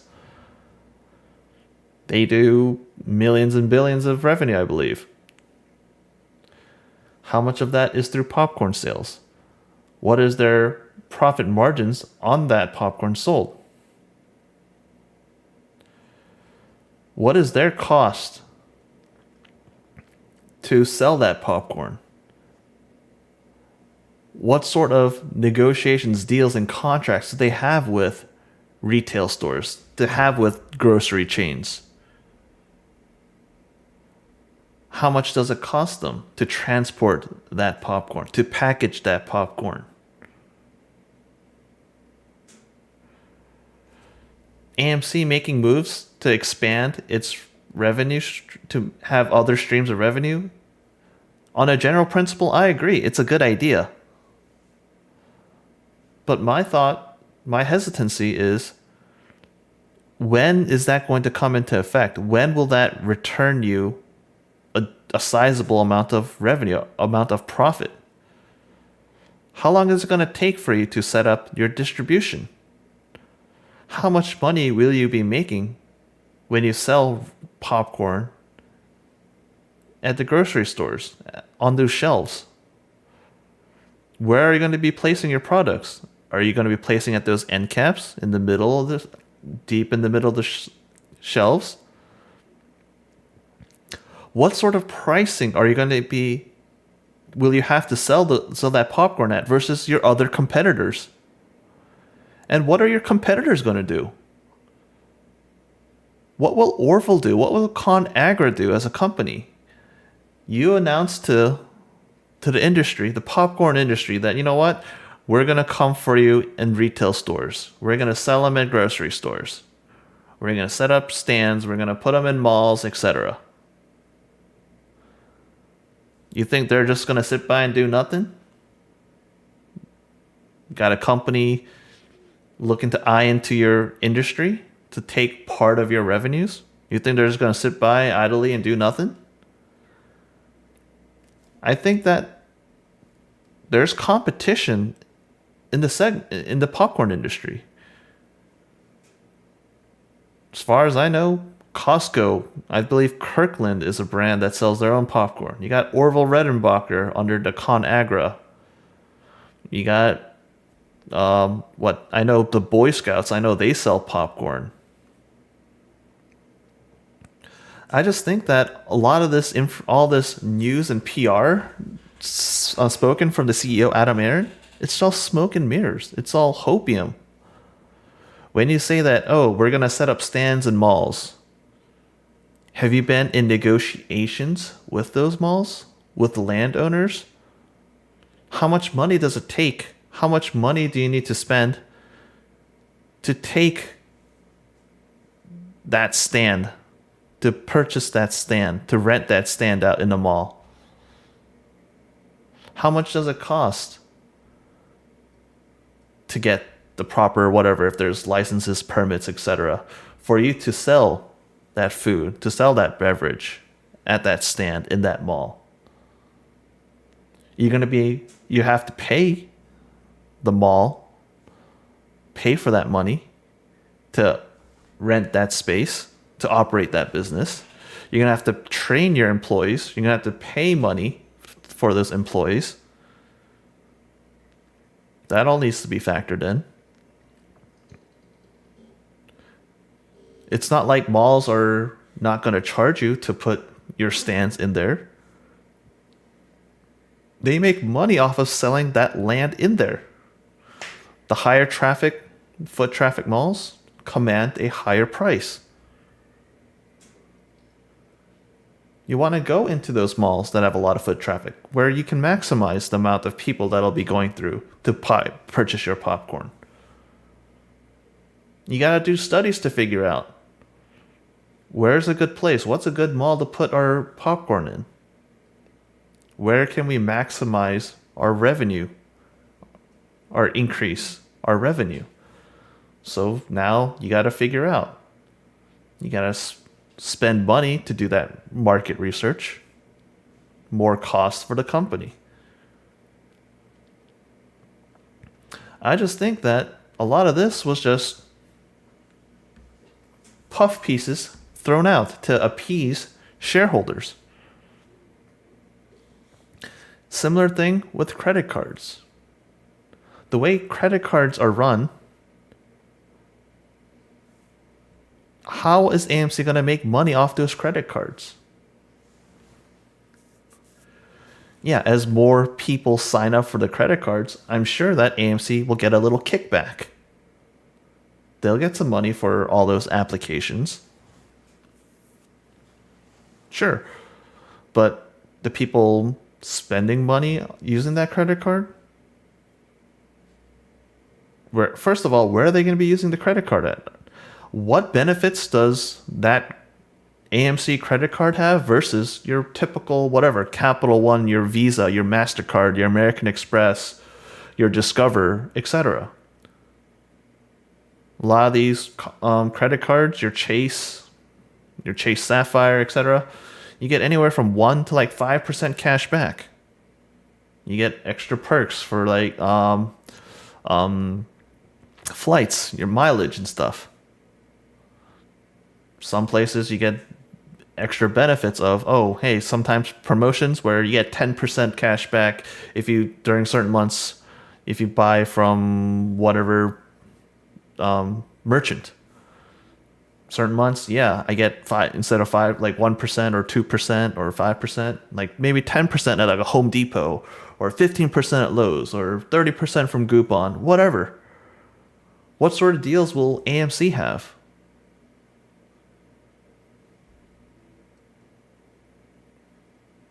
And how much money are they going to be letting you use? What's the credit limit on these cards? And what's the interest rate on those cards?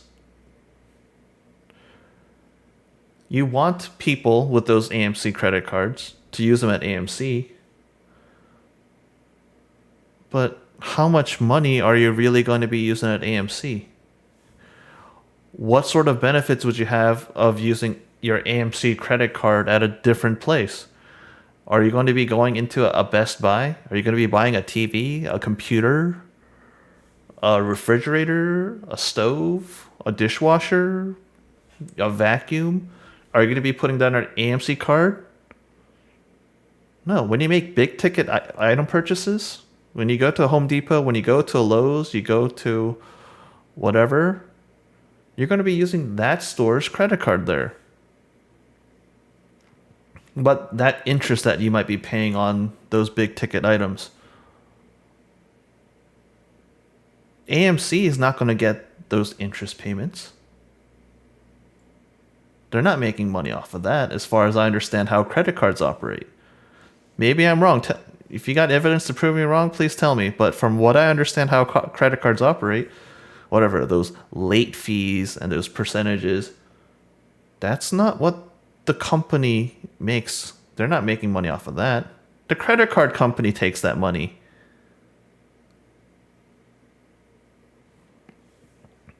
AMC is not the one that's going to be making money off of whatever interest rates they'll be charging on those cards. They'll make money on like a kickback that they get from the credit card company and the bank that they've aligned themselves with to do this credit card, to do the offering. I can't seem to remember what the name of the company was. But they'll make some couple dollars per application, I bet. The biggest thing I can understand is, as far as I understand marketing, when you have a customer that has a credit card for your store, they're much more likely. I used to, when I was in high school, when I was on senior year, I used to work at a Sears store. I used to be worked in sales. Yeah, and they would push all of us to constantly push Sears credit card. And I think they said customers that have the Sears credit card are like, was it like 60% more likely like to continue to, they'll be more likely to be repeat customers to spend more money at the company as opposed to a person who didn't have a credit card with the company. So yeah, but I don't see what sort of benefits will that AMC credit card have that will be better than your typical credit card.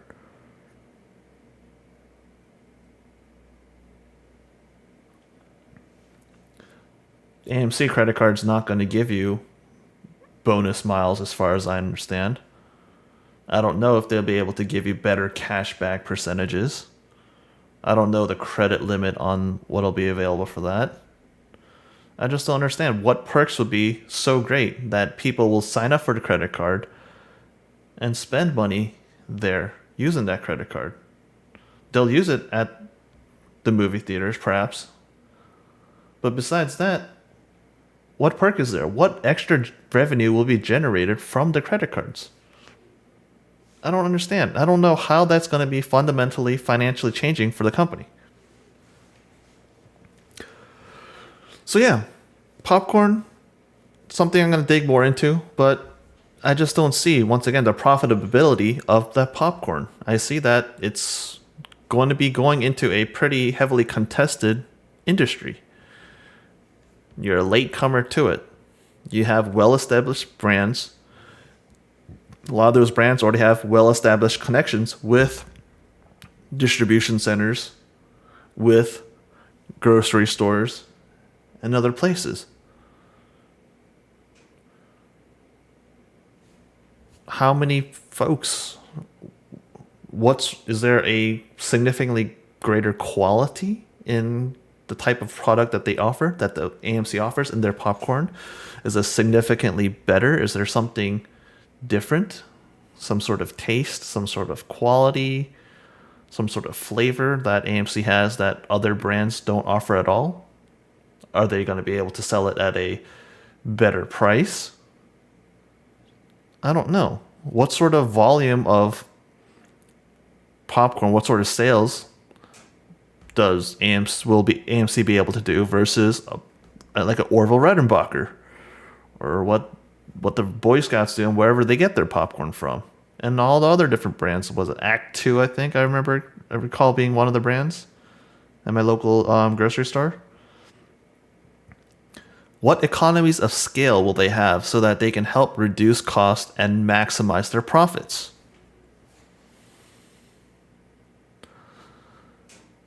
I mean, just questions to think about.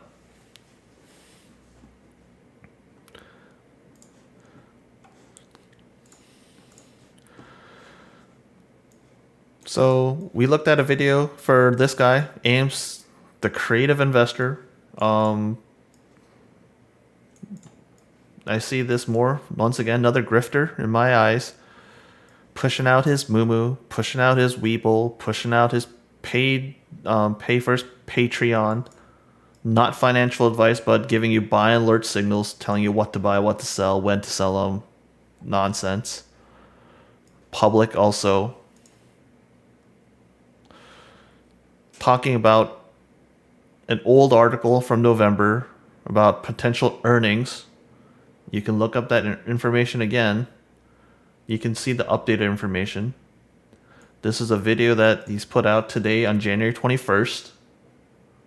So you had sufficient time to look at new analyst ratings, new analyst analysis of how the box office did, but he chooses to use an old article.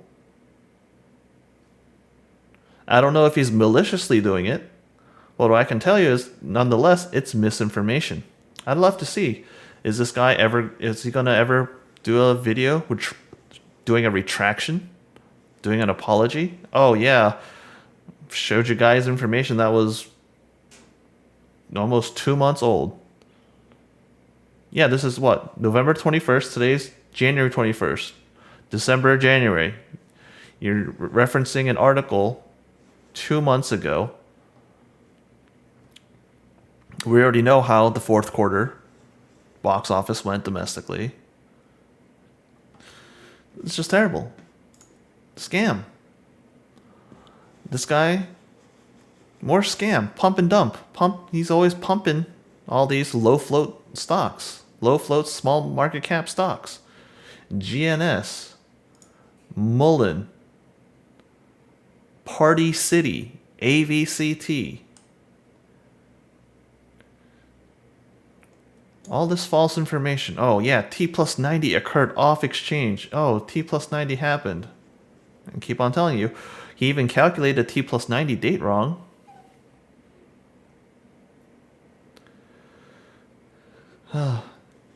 Hellbiz. We briefly looked at earlier the financials on Hellbiz. Another terrible company that seems to be burning money hand over fist. It's ridiculous. I'm really sick and tired of all these folks, some in the AMC community and some just in the stock market community, where they're hyping up a lot of these tickers. Absolutely dog crap financials. But you're riding on social media sentiment. You're hyping it up. You're doing a whole smoke and mirrors show.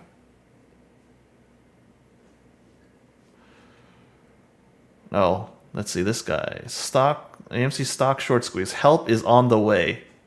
10 minutes. Let's see this. Hello, my friend. What's he Welcome say? back to the channel. My name's Al. Before we go on, how about a Starbucks? Oh yeah, donate to his Cash App. Wow, look at this. Oh, best side hustle. Make $200+ a day with Quick App. Look at all these freaking links. KuCoin, Public, Webull. Oh, don't forget NordVPN, Jackery solar generators, camping gear, RV and camping, boondocking gear. Like, good lord. Oh, don't forget to follow me on all these different social media platforms. My YouTube, my Twitter, my Instagram, my TikTok, my LinkedIn, my Facebook, my Pinterest. Good God. Grifting gone wild. And oh, look at his title. Stock short squeeze. Help is on the way. What proof? Is he going to show me any proof? Any evidence? Let's see. Hollywood, Florida tonight. Great rest area down there. There's a bunch of campers out there. I've been meeting people all over the place from traveling in the camper here, and it's amazing. People are amazing. We're getting together down in Hollywood tonight, so that's where I'm going. I wanted to let you know about AMC real quick and what I think's happening. This is not necessarily an AMC price prediction video, but you know, my prediction's still high. It's not a price prediction, but you're saying help is on the way. It's going to squeeze, and it's going to squeeze like nobody's business into the thousands, if not tens of thousands. I strongly believe that. Okay, so you're saying tens of thousands. What would the market cap of AMC be when it's at tens of thousands? Show me the let's do the calculation for me. Adam Lewis TV. Does that make sense? Company has over 500 million shares. Each share is worth tens of thousands. What does that put its valuation at? How does that compare to a blue chip stock? Like, let's look at an Apple. What is Apple's market cap at? How much revenue does Apple do? What is their valuation? And you're saying AMC is going to squeeze to that? Where is the money coming from? Who's going to be paying that out? I hate it when people throw out ridiculous figures. When you talk about, oh, it's going to go to 100,000, $1 million a share. Think about how much money goes through the U.S. stock market. What is the entire stock market worth at? What is the total GDP of a country like the United States? Where is the money going to come from if your stock supposedly reaches that dollar value? Does that make sense? It has every potential to do that, and all indicators are pointing in that direction. You know, it is. I mean, with this split Adam Aaron's talking about, he ain't about us anymore. I don't think he's ever really been about us, and they've been tooling us for a very long time. But the fact remains the same. This is a short squeeze play. This is the mother of all short squeezes. Don't forget that. This is the most heavily shorted stock in American history, in my opinion. I must say this. I am not a financial advisor. This is not financial advice. Take what I say with a grain of salt. Always. Yeah, I'm taking it with a massive grain of salt, a frickin' bucket full of salt. Consult a financial advisor when you're making investments, or do your own due diligence. This is only my opinion, but this bad boy's going to squeeze, damn it. I mean, here's the deal. Help is on the way. Help is on the way. I don't know if you've been watching other videos or you know, checked out some buzz of what's happening right now with AMC. These hedge funds, they didn't just short AMC. You know, they shorted, obviously, GameStop. What else? Sundial. There's a ton of stocks that these guys have been going in and betting on their failure, high frequency trading, fictitious shares, failures to deliver. I'm talking about a lot of companies. Well, guess what? A lot of companies aren't movie theaters. They're not weed companies. They're not whatever. Bed Bath & Beyond. These companies, they're American companies with CEOs that have to answer to their investors. So when you've got companies that have been shorted by these asswipes, right? Shorted to the point where a company's at $35, then it's down to 50 cents. These CEOs are waking up, they're saying, what's going on here? They're figuring it out. They know what these hedge funds have been doing, and these short people have been doing. They've been shorting the position. So what they're doing, they're pissed. They're pissed. And I'm not talking one or two companies here. I'm talking about a lot. Four, to my knowledge, right off rip that I know. You want to check them out. I don't remember them offhand, but there's about 4 of them right now that are really buzzing. And these are companies and CEOs of those companies that are pissed off at these hedge funds and these short position people. And they've got the wherewithal. Number one, the stick-to-itiveness. They're going to get these. They're going to make waves. They're going to figure out and find out what's going on. They're getting to the bottom line here. They've got the financial wherewithal. They've got a lot of money behind them. They're pissed off. They're going to start hiring investigators. They're going to start hiring people to check out and sniff out exactly what's been going on here.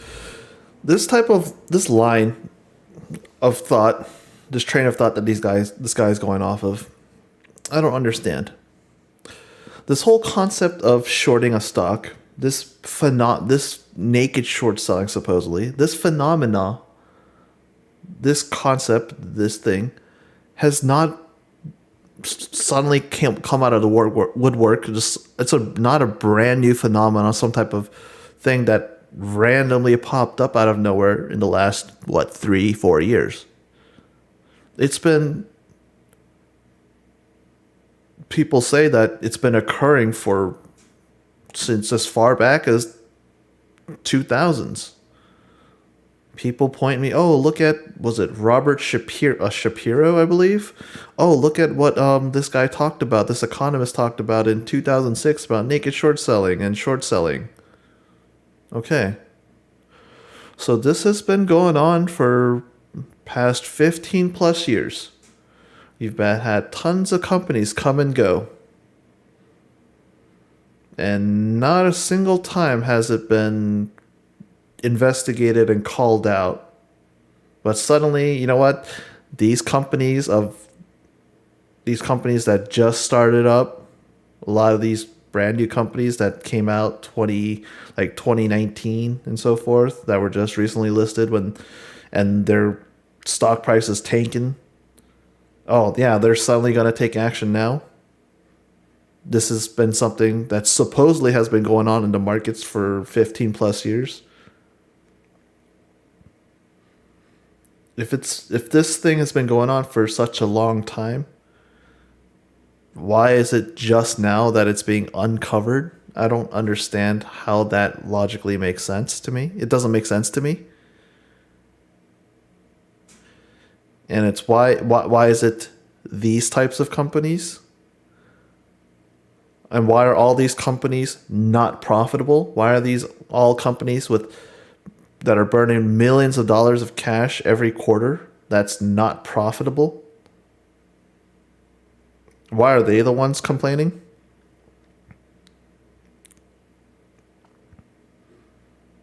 You had plenty of other companies that are shorted.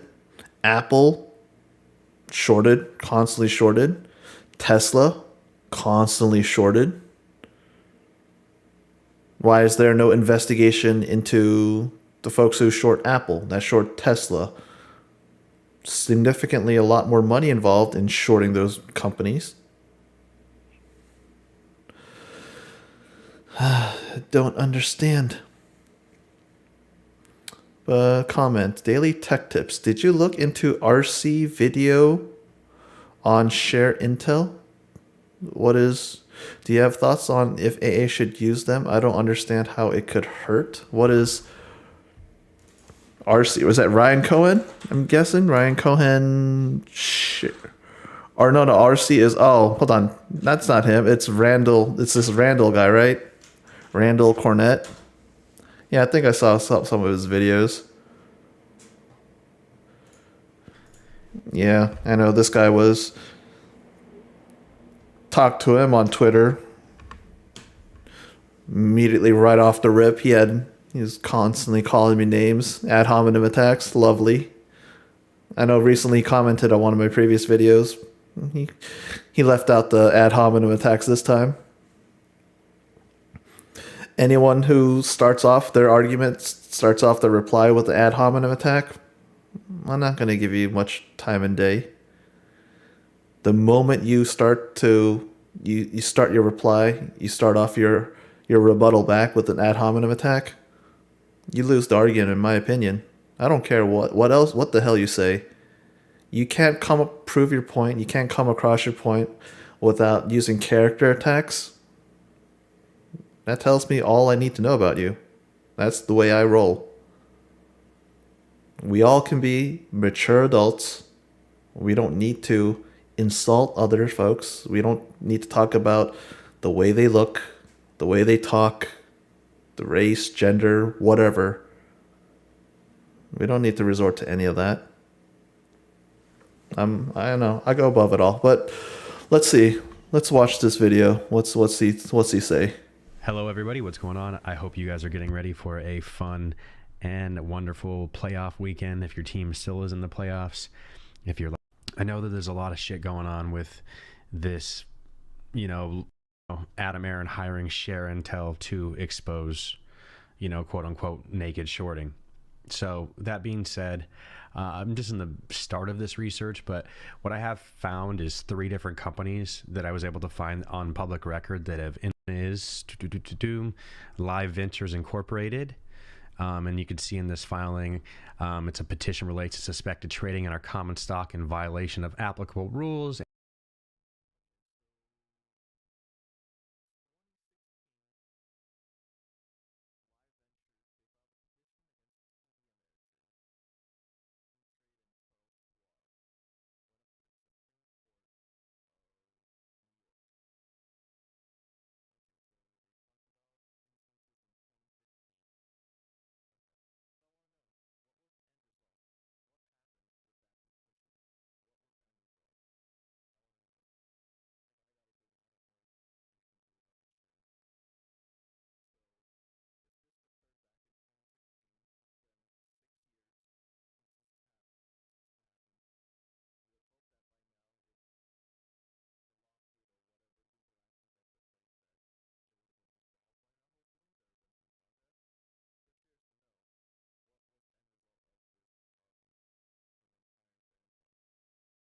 2015, right? And this is between E-Trade Securities, Charles. Oh, crud. I forgot. Oh, I had my mic on mute. My bad, folks. Shoot. What did I say? Okay. So what I want to know is that this company, Live Ventures, they filed this petition 2016. They've thought that there were some issues, and they hired Share Intel. So what is that, back in fall of 2015? So Share Intel identified pattern of imbalances October 2015 and November 2015. Okay. So it's been 6+ years since this has gone by. I want to know what sort of legal actions were taken as a result of this. What resulted? What was the end conclusion? I would love to know. I don't know much about Share Intel. That's something that just recently started to pop off on social media and stuff. So I want to know what happened. Several years have gone by, so you'd think by now there would have been some sort of progress if there were some sort of lawsuit filed and whatever. Were these lawsuits continuously just delayed and delayed? Was there an end conclusion to the lawsuit? Was it dropped? Was it settled? I'd love to know. Schwab, quote Intel, identity are that's one case, right? This is something where this company wishes to capture market. Funware. I recall, didn't this stock run? Wasn't it linked to was it DWAC, DWAC, like the Donald Trump thing? And this also ran lately. Hold on, let me look up Fun PHUN stock. I swear, I recall seeing this ticker mentioned before. It had a couple runs. Was it not this? I swear, I thought it was PHUN. Maybe I'm wrong. Okay, yeah, so yeah, Sympathy Play with Dwack. Okay, so that was PHUN. So 2019, they engaged Share Intel. Okay, so once again, 2019, it's been July, so it's been over 2 years. 3 years plus. So they engaged them. What was the end result? I'd love to know that. Biggest thing is, from Live Ventures, that's gone on for 5-6 plus years. So you'd think that there have been movements. What else? He goes over STSI, what is Star Scientific. So they did it back in 2014. So, okay, so it looks like what's this firm called? Share Intel has been around for, almost 10 years? 8 plus years? So I'd love to know, what's their track record? So he asked, why should AMC investors use Share Intel? Okay. So I'm curious, what was the result? I don't know. I'm just curious, what does this firm provide? They're looking at data, they're looking at that, but what can they prove with it? They provide stock surveillance services and applications to obtain, aggregate, track, and analyze shareholder trading information on a company. Well, I want to show you the charts for these three companies. Oh, good. Nice. He pulls up the stock charts for all of them. So let's see. Does he show the time period when the news hit about these firms hiring this company? So what we're looking at here is on the left is the Live Venture one, which is going to be the first document that you've seen with the SEC document, which is pretty interesting. At one point they were at, let's just say, $1,100, $1,200 a share. They're now sitting at $35.67. The next one, RCPIQ, interesting enough, let me pull up the Twitter screen again. We're looking at ticker, which is what it used to be, star to RCPI. A new QSIP number is at now. At one point, it was $243 a share. Okay, we're looking at this as a monthly time frame. And then last one, Funware. This is the one at the far right. Had high $550. It is now sitting at $1.04. It's bottomed out at 54 cents. So these are all three companies that have enlisted the help of Share Intel. And, I'm really neutral on this. It's like whatever's going to happen, it's going to happen. But I just wanted to give some insight. Okay, so they used that. I think they said RCPIQ, this STSI, they did back in 2014. Looking at the chart, 2014, somewhere, I don't know, around here. After they hired it, the stock just continued to get absolutely obliterated from 200s, or wow, the spacing on the share price is hard to gauge just on the image of this. But if we expand it, so whatever, 200 plus, and after they hired that company, proceeded to absolutely get obliterated, and it's now trading in the OTC markets, it looks like. So I don't know if that ended up, that hiring that company did anything. What is Live? Live was 2015, right? 2015. So somewhere around here. Okay, so this company didn't really get destroyed. Seemed to kind of bounce up. Fun did it in 2019, I think he said, on 2019 July. 2019, middle July. So they hired him there.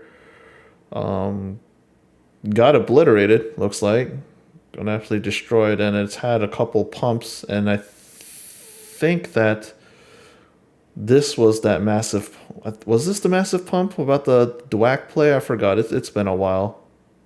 I can't keep track of all these big random stocks that's just run. This might have been the Trump announcement, I think, or the alleged the rumor news and all that hype that pushed DWAC to crazy values. Same thing with Fun. But yeah, doesn't seem like it really helped this company. So I'd be interested to know more about this Live. So they had, what is it, Live? They did that lawsuit. Darn it. They filed a petition 2016. They they hired the company, I guess sometime around that time. They found out there were some imbalances in October 2015 to November 15th. So that company remained at decent levels. So I don't know. Did hiring this company help it, or was it just rather this was a situation of Live as a company that's operating well. It's a well-run company financially versus whatever RCP, PIQ, and Fun. Let's see. Look at the rest of the video of the three companies. Sympathy played that. Yes. On his community tab. What's a community tab? Is that... I'm not super hit. Oh, okay. Probably this, right? Okay, so here are the three charts. White highlighted box announced hiring share until and forward. Please pay attention to the years at the bottom of the chart, monthly timeframes. Okay. I have no clue how fast things will progress on lawsuit wise, whatever. I don't know how quickly share until and the company moved, but from the time that they hired them to the time passing on, yeah, looks like didn't really help RCPIQ, but I don't know the fundamentals of RCPIQ. How was it run fundamentally? Can I find RCPIQ? Or is it STS? Was it STSI? What was it called again? STSI. No, I can't. Don't know what it is. Let's see. Where's the other pictures? How do I see it? Is there like a next button? How do I zoom in? I'm new to all. I'm not super savvy of all this YouTube, Twitter, social media stuff. I'm not an old guy, but I'm not super hip, as the people call it, to this stuff. If I go back,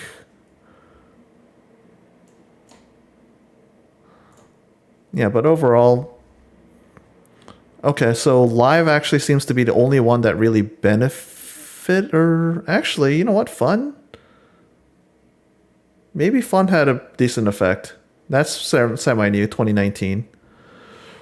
But Live seems to be the best case scenario. But I'd love to know. Live, is that the company? Live Ventures. Look at the 10K. How is this company run? What's the financials look like?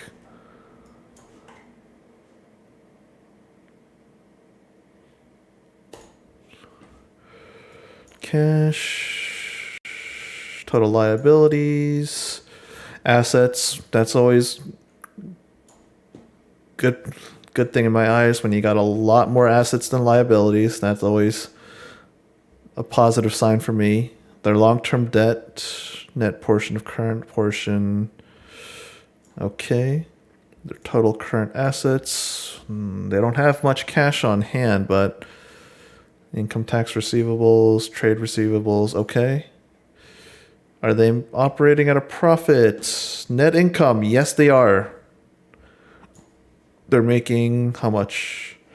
Nearly 25 million. They made $25 million net profit. over 2022. Okay. So it's a profitable company. So you wouldn't expect it to get absolutely obliterated. If I go back, actually on this video, probably better way to see the charts, right? Hold on, does he show him in the video highlighted? No.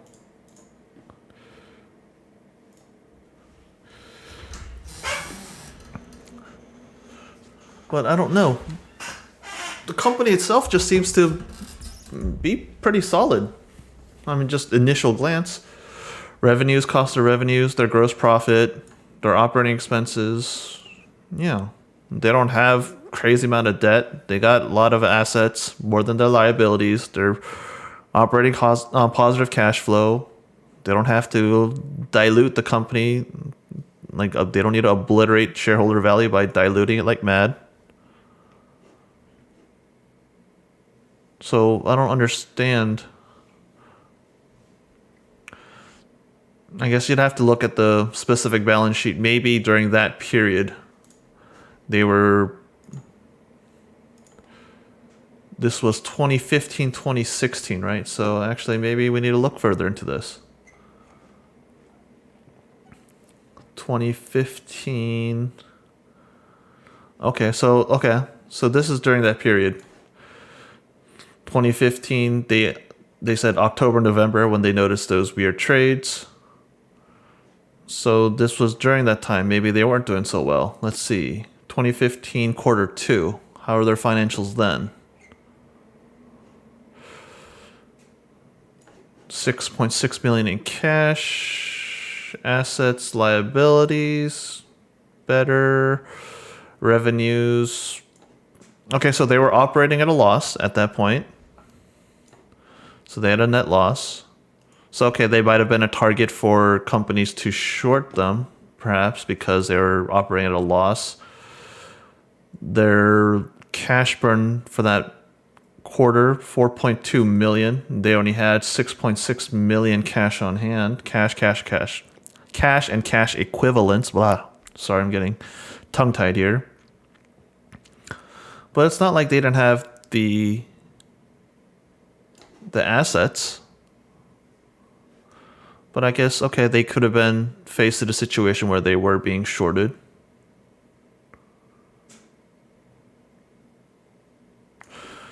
But further, where's their net losses all coming from?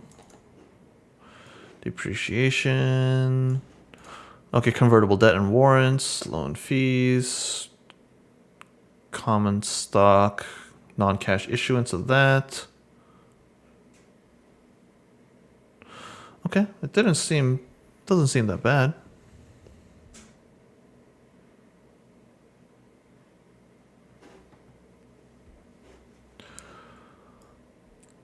So they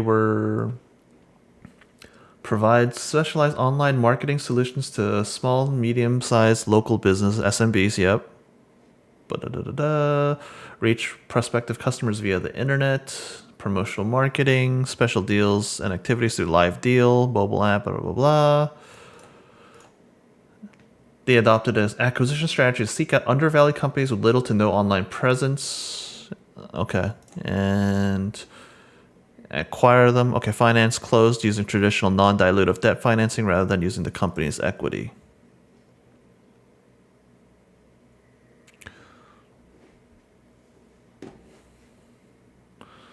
So yeah. Okay, Live is an interesting one. Early 2000s was an internet yellow pages company with falling revenue, pivoted to social media marketing, and in 2015 became a flooring appliance company. 2019 they were not profitable. 2020, 2021 profits began to increase as they acquired a steel manufacturing company. Wow, that's one hell of a shift in the way the company is run, type of industry that they're in.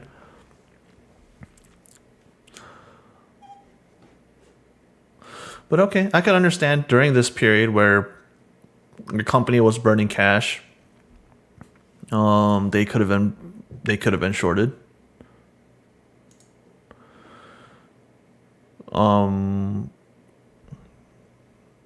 I'm just really curious. What was the result? Share Intel. I mean, I'm not going to spend all this time on the live stream covering it. I got to go to bed soon. Want to catch some Z's. Just curious to see what the lawsuit resulted in. Lawsuit, Live Ventures. Yeah, I'm going to put this on my radar to look into. Let's see if I can find anything real quick. There's lawsuit against Live Ventures. They got class action lawsuits from 2008.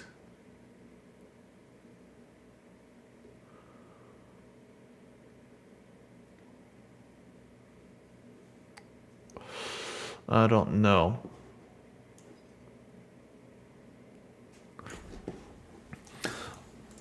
From the get-go, I don't know what sort of benefit Share Intel really provided to these companies.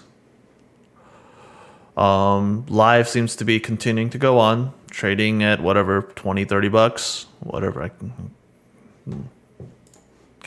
I'll take the time. Let's go back to the video. Yeah, 35 bucks. But as mentioned, it shifted the industry is operating in. So fundamental change. But I could definitely see if it was being shorted during the periods mentioned. Yeah, because they were not profitable. So I could understand why they're being shorted, but I don't know if that provided any value. And looking at the other companies, I don't know if they provided any value. I don't know what they provide. If you're going to hire a company, if you're going to be spending that company money to hire that company, you would hope that it would end up in a result showing that, guess what? There's this terrible manipulation, that there's this whatever naked short selling then. Otherwise, what's the point? Let's see. Comments. FINRA's board consists of same people that are shorting our play. Huh?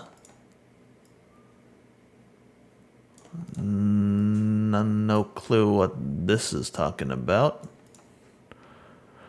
Hiring some lawyer is going to screw you. They're the same people working for the financial institutions. They all know each other somehow, some way. When AMC rip, love you long time. Huh.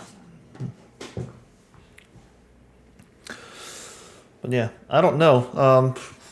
Really can't speak much into what Share Intel is. It's just hitting my radar. Just saw it on through social media and stuff. Initial thought is that I don't know what it does to help the company.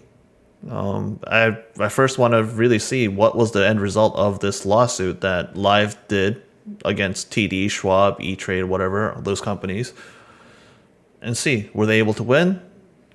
Was it settled? Did they win any money out of it? I just want to know.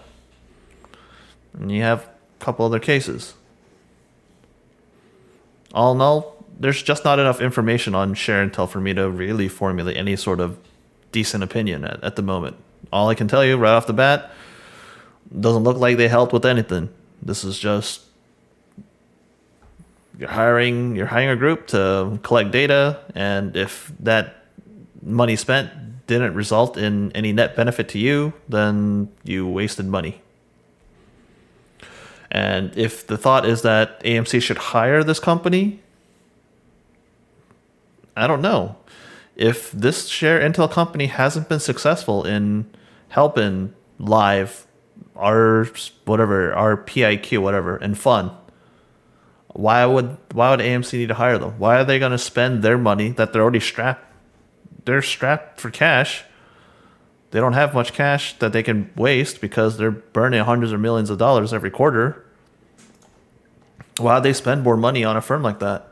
Unless the firm doesn't take money, they do it all pro bono, which I highly doubt. I could be wrong, but I highly doubt it. What's the point?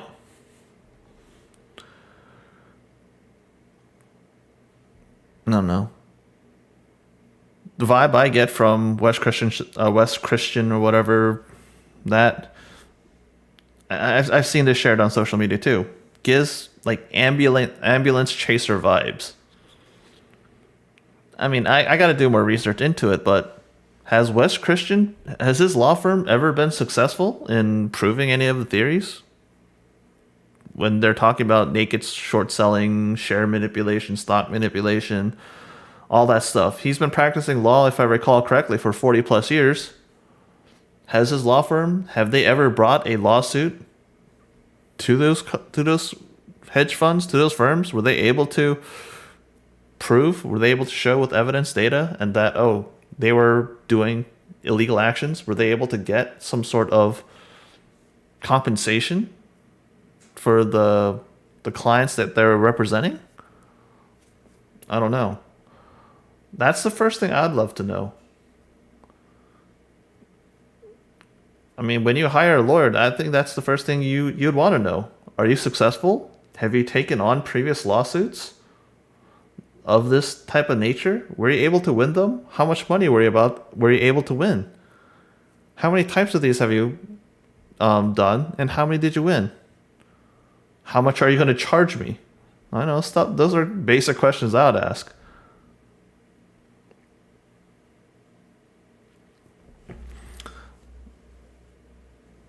I don't know.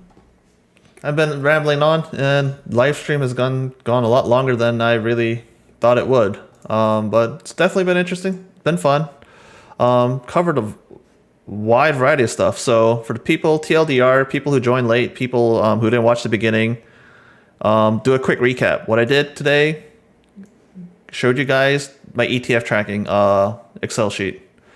So spent a lot of time to build this Excel sheet, spent a lot of time digging into all the different companies that I could search for on the internet, looking for all the different ETFs that they hold, search through all of them, download their holdings, their portfolios, that the ones that they publish the information for, download all those Excel files, download all those PDFs, do some coding so that I could automate that process to download it, to save it, do backups, format it, and then push it all into a table that you can all see right here.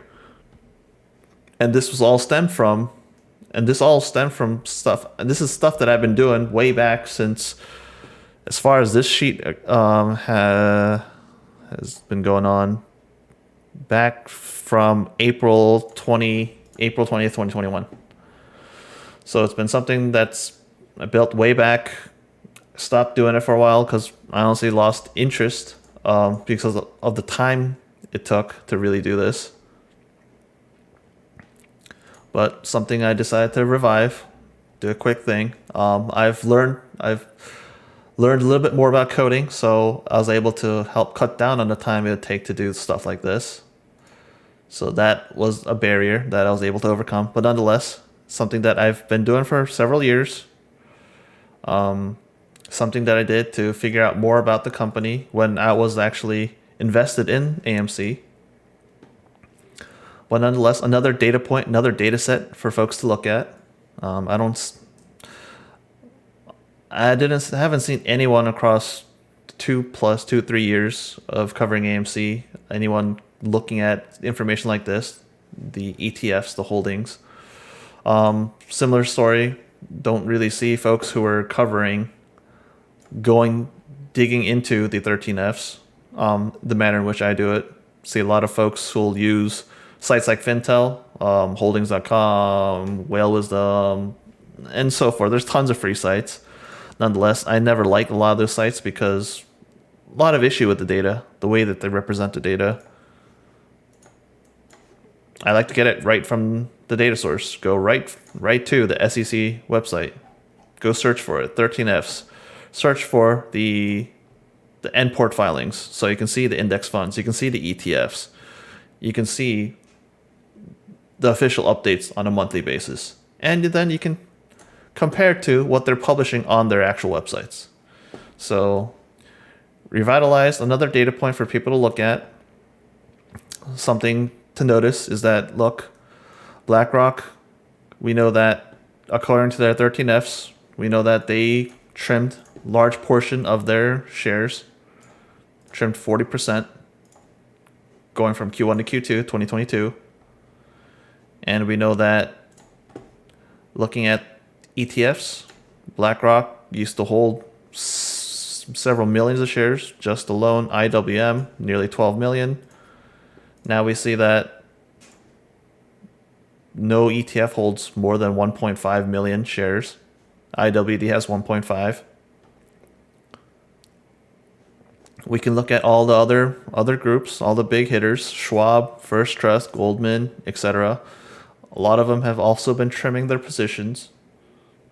And we see it across the board. 13Fs, look at all the big holders. Besides Vanguard, everyone else in general has just been trimming their positions ever since the peak, basically. Q4 2021 and Q1 2022. Everyone's been trimming. Peak from 88 mil up to 131 mil, back down to 101 mil. So that's another data point to take a look at. This all stemmed from me wanting to realize what was the float, the tradable float, what was the total outstanding shares, besides just looking at the 13Fs, but the 10Qs and the 10Ks to realize, was it really possible for retail to really own the float, to own the majority of the company? It all stemmed from that question that I asked myself. Was that possible? Is there some way that I was misunderstanding what the CEO was saying, what the press release said of whatever? It started from 3.2 million share investors to what, 4.1 million and 4 million investors? Wanted to understand. Was my understanding of that 80%, 90% owning the company, was there some sort of misunderstanding of how I interpreted his words, CEO Adam Aron's words? That's why I looked into going through all the 13Fs, going through all the import filings, tracking down all these different ETFs, figure out just how many shares these institutions hold. That's how it all started. And I've been tracking tons of different data points, looking at different days, looking at the earnings. Here, these are all the raw 13F information I'd copy, doing 13F comparisons across different quarters, another 13F for Q3, looking at different theories when they were doing T plus 2, T plus 21, T plus 35, etc., stuff like that. Looking at all sorts of saving out information, options volume, put call ratios, IV, all sorts of stuff. After hours volume, volume on open, pre-market volume, etc. It's been a big journey, this whole AMC saga. But what I'm here to do, what I plan to do for this channel, is to provide you folks with information. Information that I think people aren't looking at. Information that you all have access to, that you can double check. I want to be fully transparent. I don't plan to grift. I don't sell you merchandise. I don't sell you a Discord, a Patreon. I don't sell you affiliate links to payment for order flow brokers. None of that nonsense. I'm trying to cut through all the BS. Trying to look at what information these folks are pushing out, grifter or non-grifter, and see, are they right? Fact check them. Are they giving you information that can be proved, that can be backed up by a reputable source? Or are they just giving you hopium? Are they just pulling numbers out of thin air? Are they lying to you? Are they grifting off of you? That's my goal. The point of making my videos is to show you the information, show you where I got it, so that you can fact check me, that you can double check yourself, to arm yourself with more information to take whatever action you need to do. That's the whole point of this channel and why I make my videos. I find it that the people who are grifting off these folks, absolutely terrible, immoral, unethical. It's one thing to be, first of all, spreading wrong information. It's another thing, it makes it even worse that you're choosing to take money from them. Absolutely terrible. And I'm just doing this in my free time. I have a full-time job. I do this on my hobby, so I can't spend every single hour going down every rabbit hole, looking into every single theory, but whatever stuff pops up on my radar, I'll spend as much time as I can to see, is this legit? Or is this a scam? Is this a pump and dump? Is this another grifting, some sort of pyramid scheme type of garbage? That's what I'm here to do. That's what I want to do. So hope you folks enjoy stuff like that. If you are, please hit the like, subscribe to the channel. If you got questions, leave them down in the messages, in the live streams, in the other videos. Do my best to answer them. Tell you, once again, I disclose, I got no position in AMC. No shares, no options, nothing. I'm just here trying to provide information. Free information. Information that's publicly available. And something you all can double check.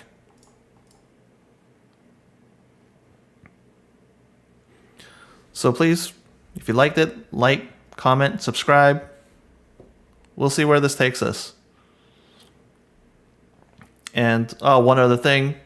Yeah, if you're going to be down in the comments to troll, you're going to start off with whatever, ad hominem attacks, you're going to insult me, etc., name call. I'm not going to bother wasting my time on that. If you want to debate on figures, on stats, I got no problems. Let's all be mature adults. You got a perspective, I got a perspective. Can you back up your perspective with evidence from reputable sources? If you can do that, cool, I'm down. I got no problem changing my position if I'm presented with reputable evidence from reputable sources, trustworthy sources. I got no problems. Nonetheless, either way, I don't have a position in AMC. So in the end, it doesn't matter to me. But you know what? If there's information that proves me I'm wrong, I'd like to know. Because I like to be transparent and let you guys know that, you know what? I thought I knew it. I thought this was correct. And I tell you folks why I think so. I show you my evidence. But you know what? This person brought it to my attention. XYZ, ABC, 1, 2, 3, whatever. And I would have no problem doing a video saying that, hey, this was wrong. This is what it is. This is who pointed me to it. I got no problem making that types of videos. That's just how I roll. How to be truthful, honest, transparent. A lot of these grifters, these frauds, no, they're too busy making AMC video every single day. Clickbait titles, false information, selling their merch, Patreon, affiliate links. It's terrible. But you know what? I'm gonna end it here, folks. Thanks for watching the live. Probably no video tomorrow, unless there's something I can do, knock out real quick. Got a lot of things around the house that I need to get done. But until next time, folks, take care. Have a good weekend. Peace.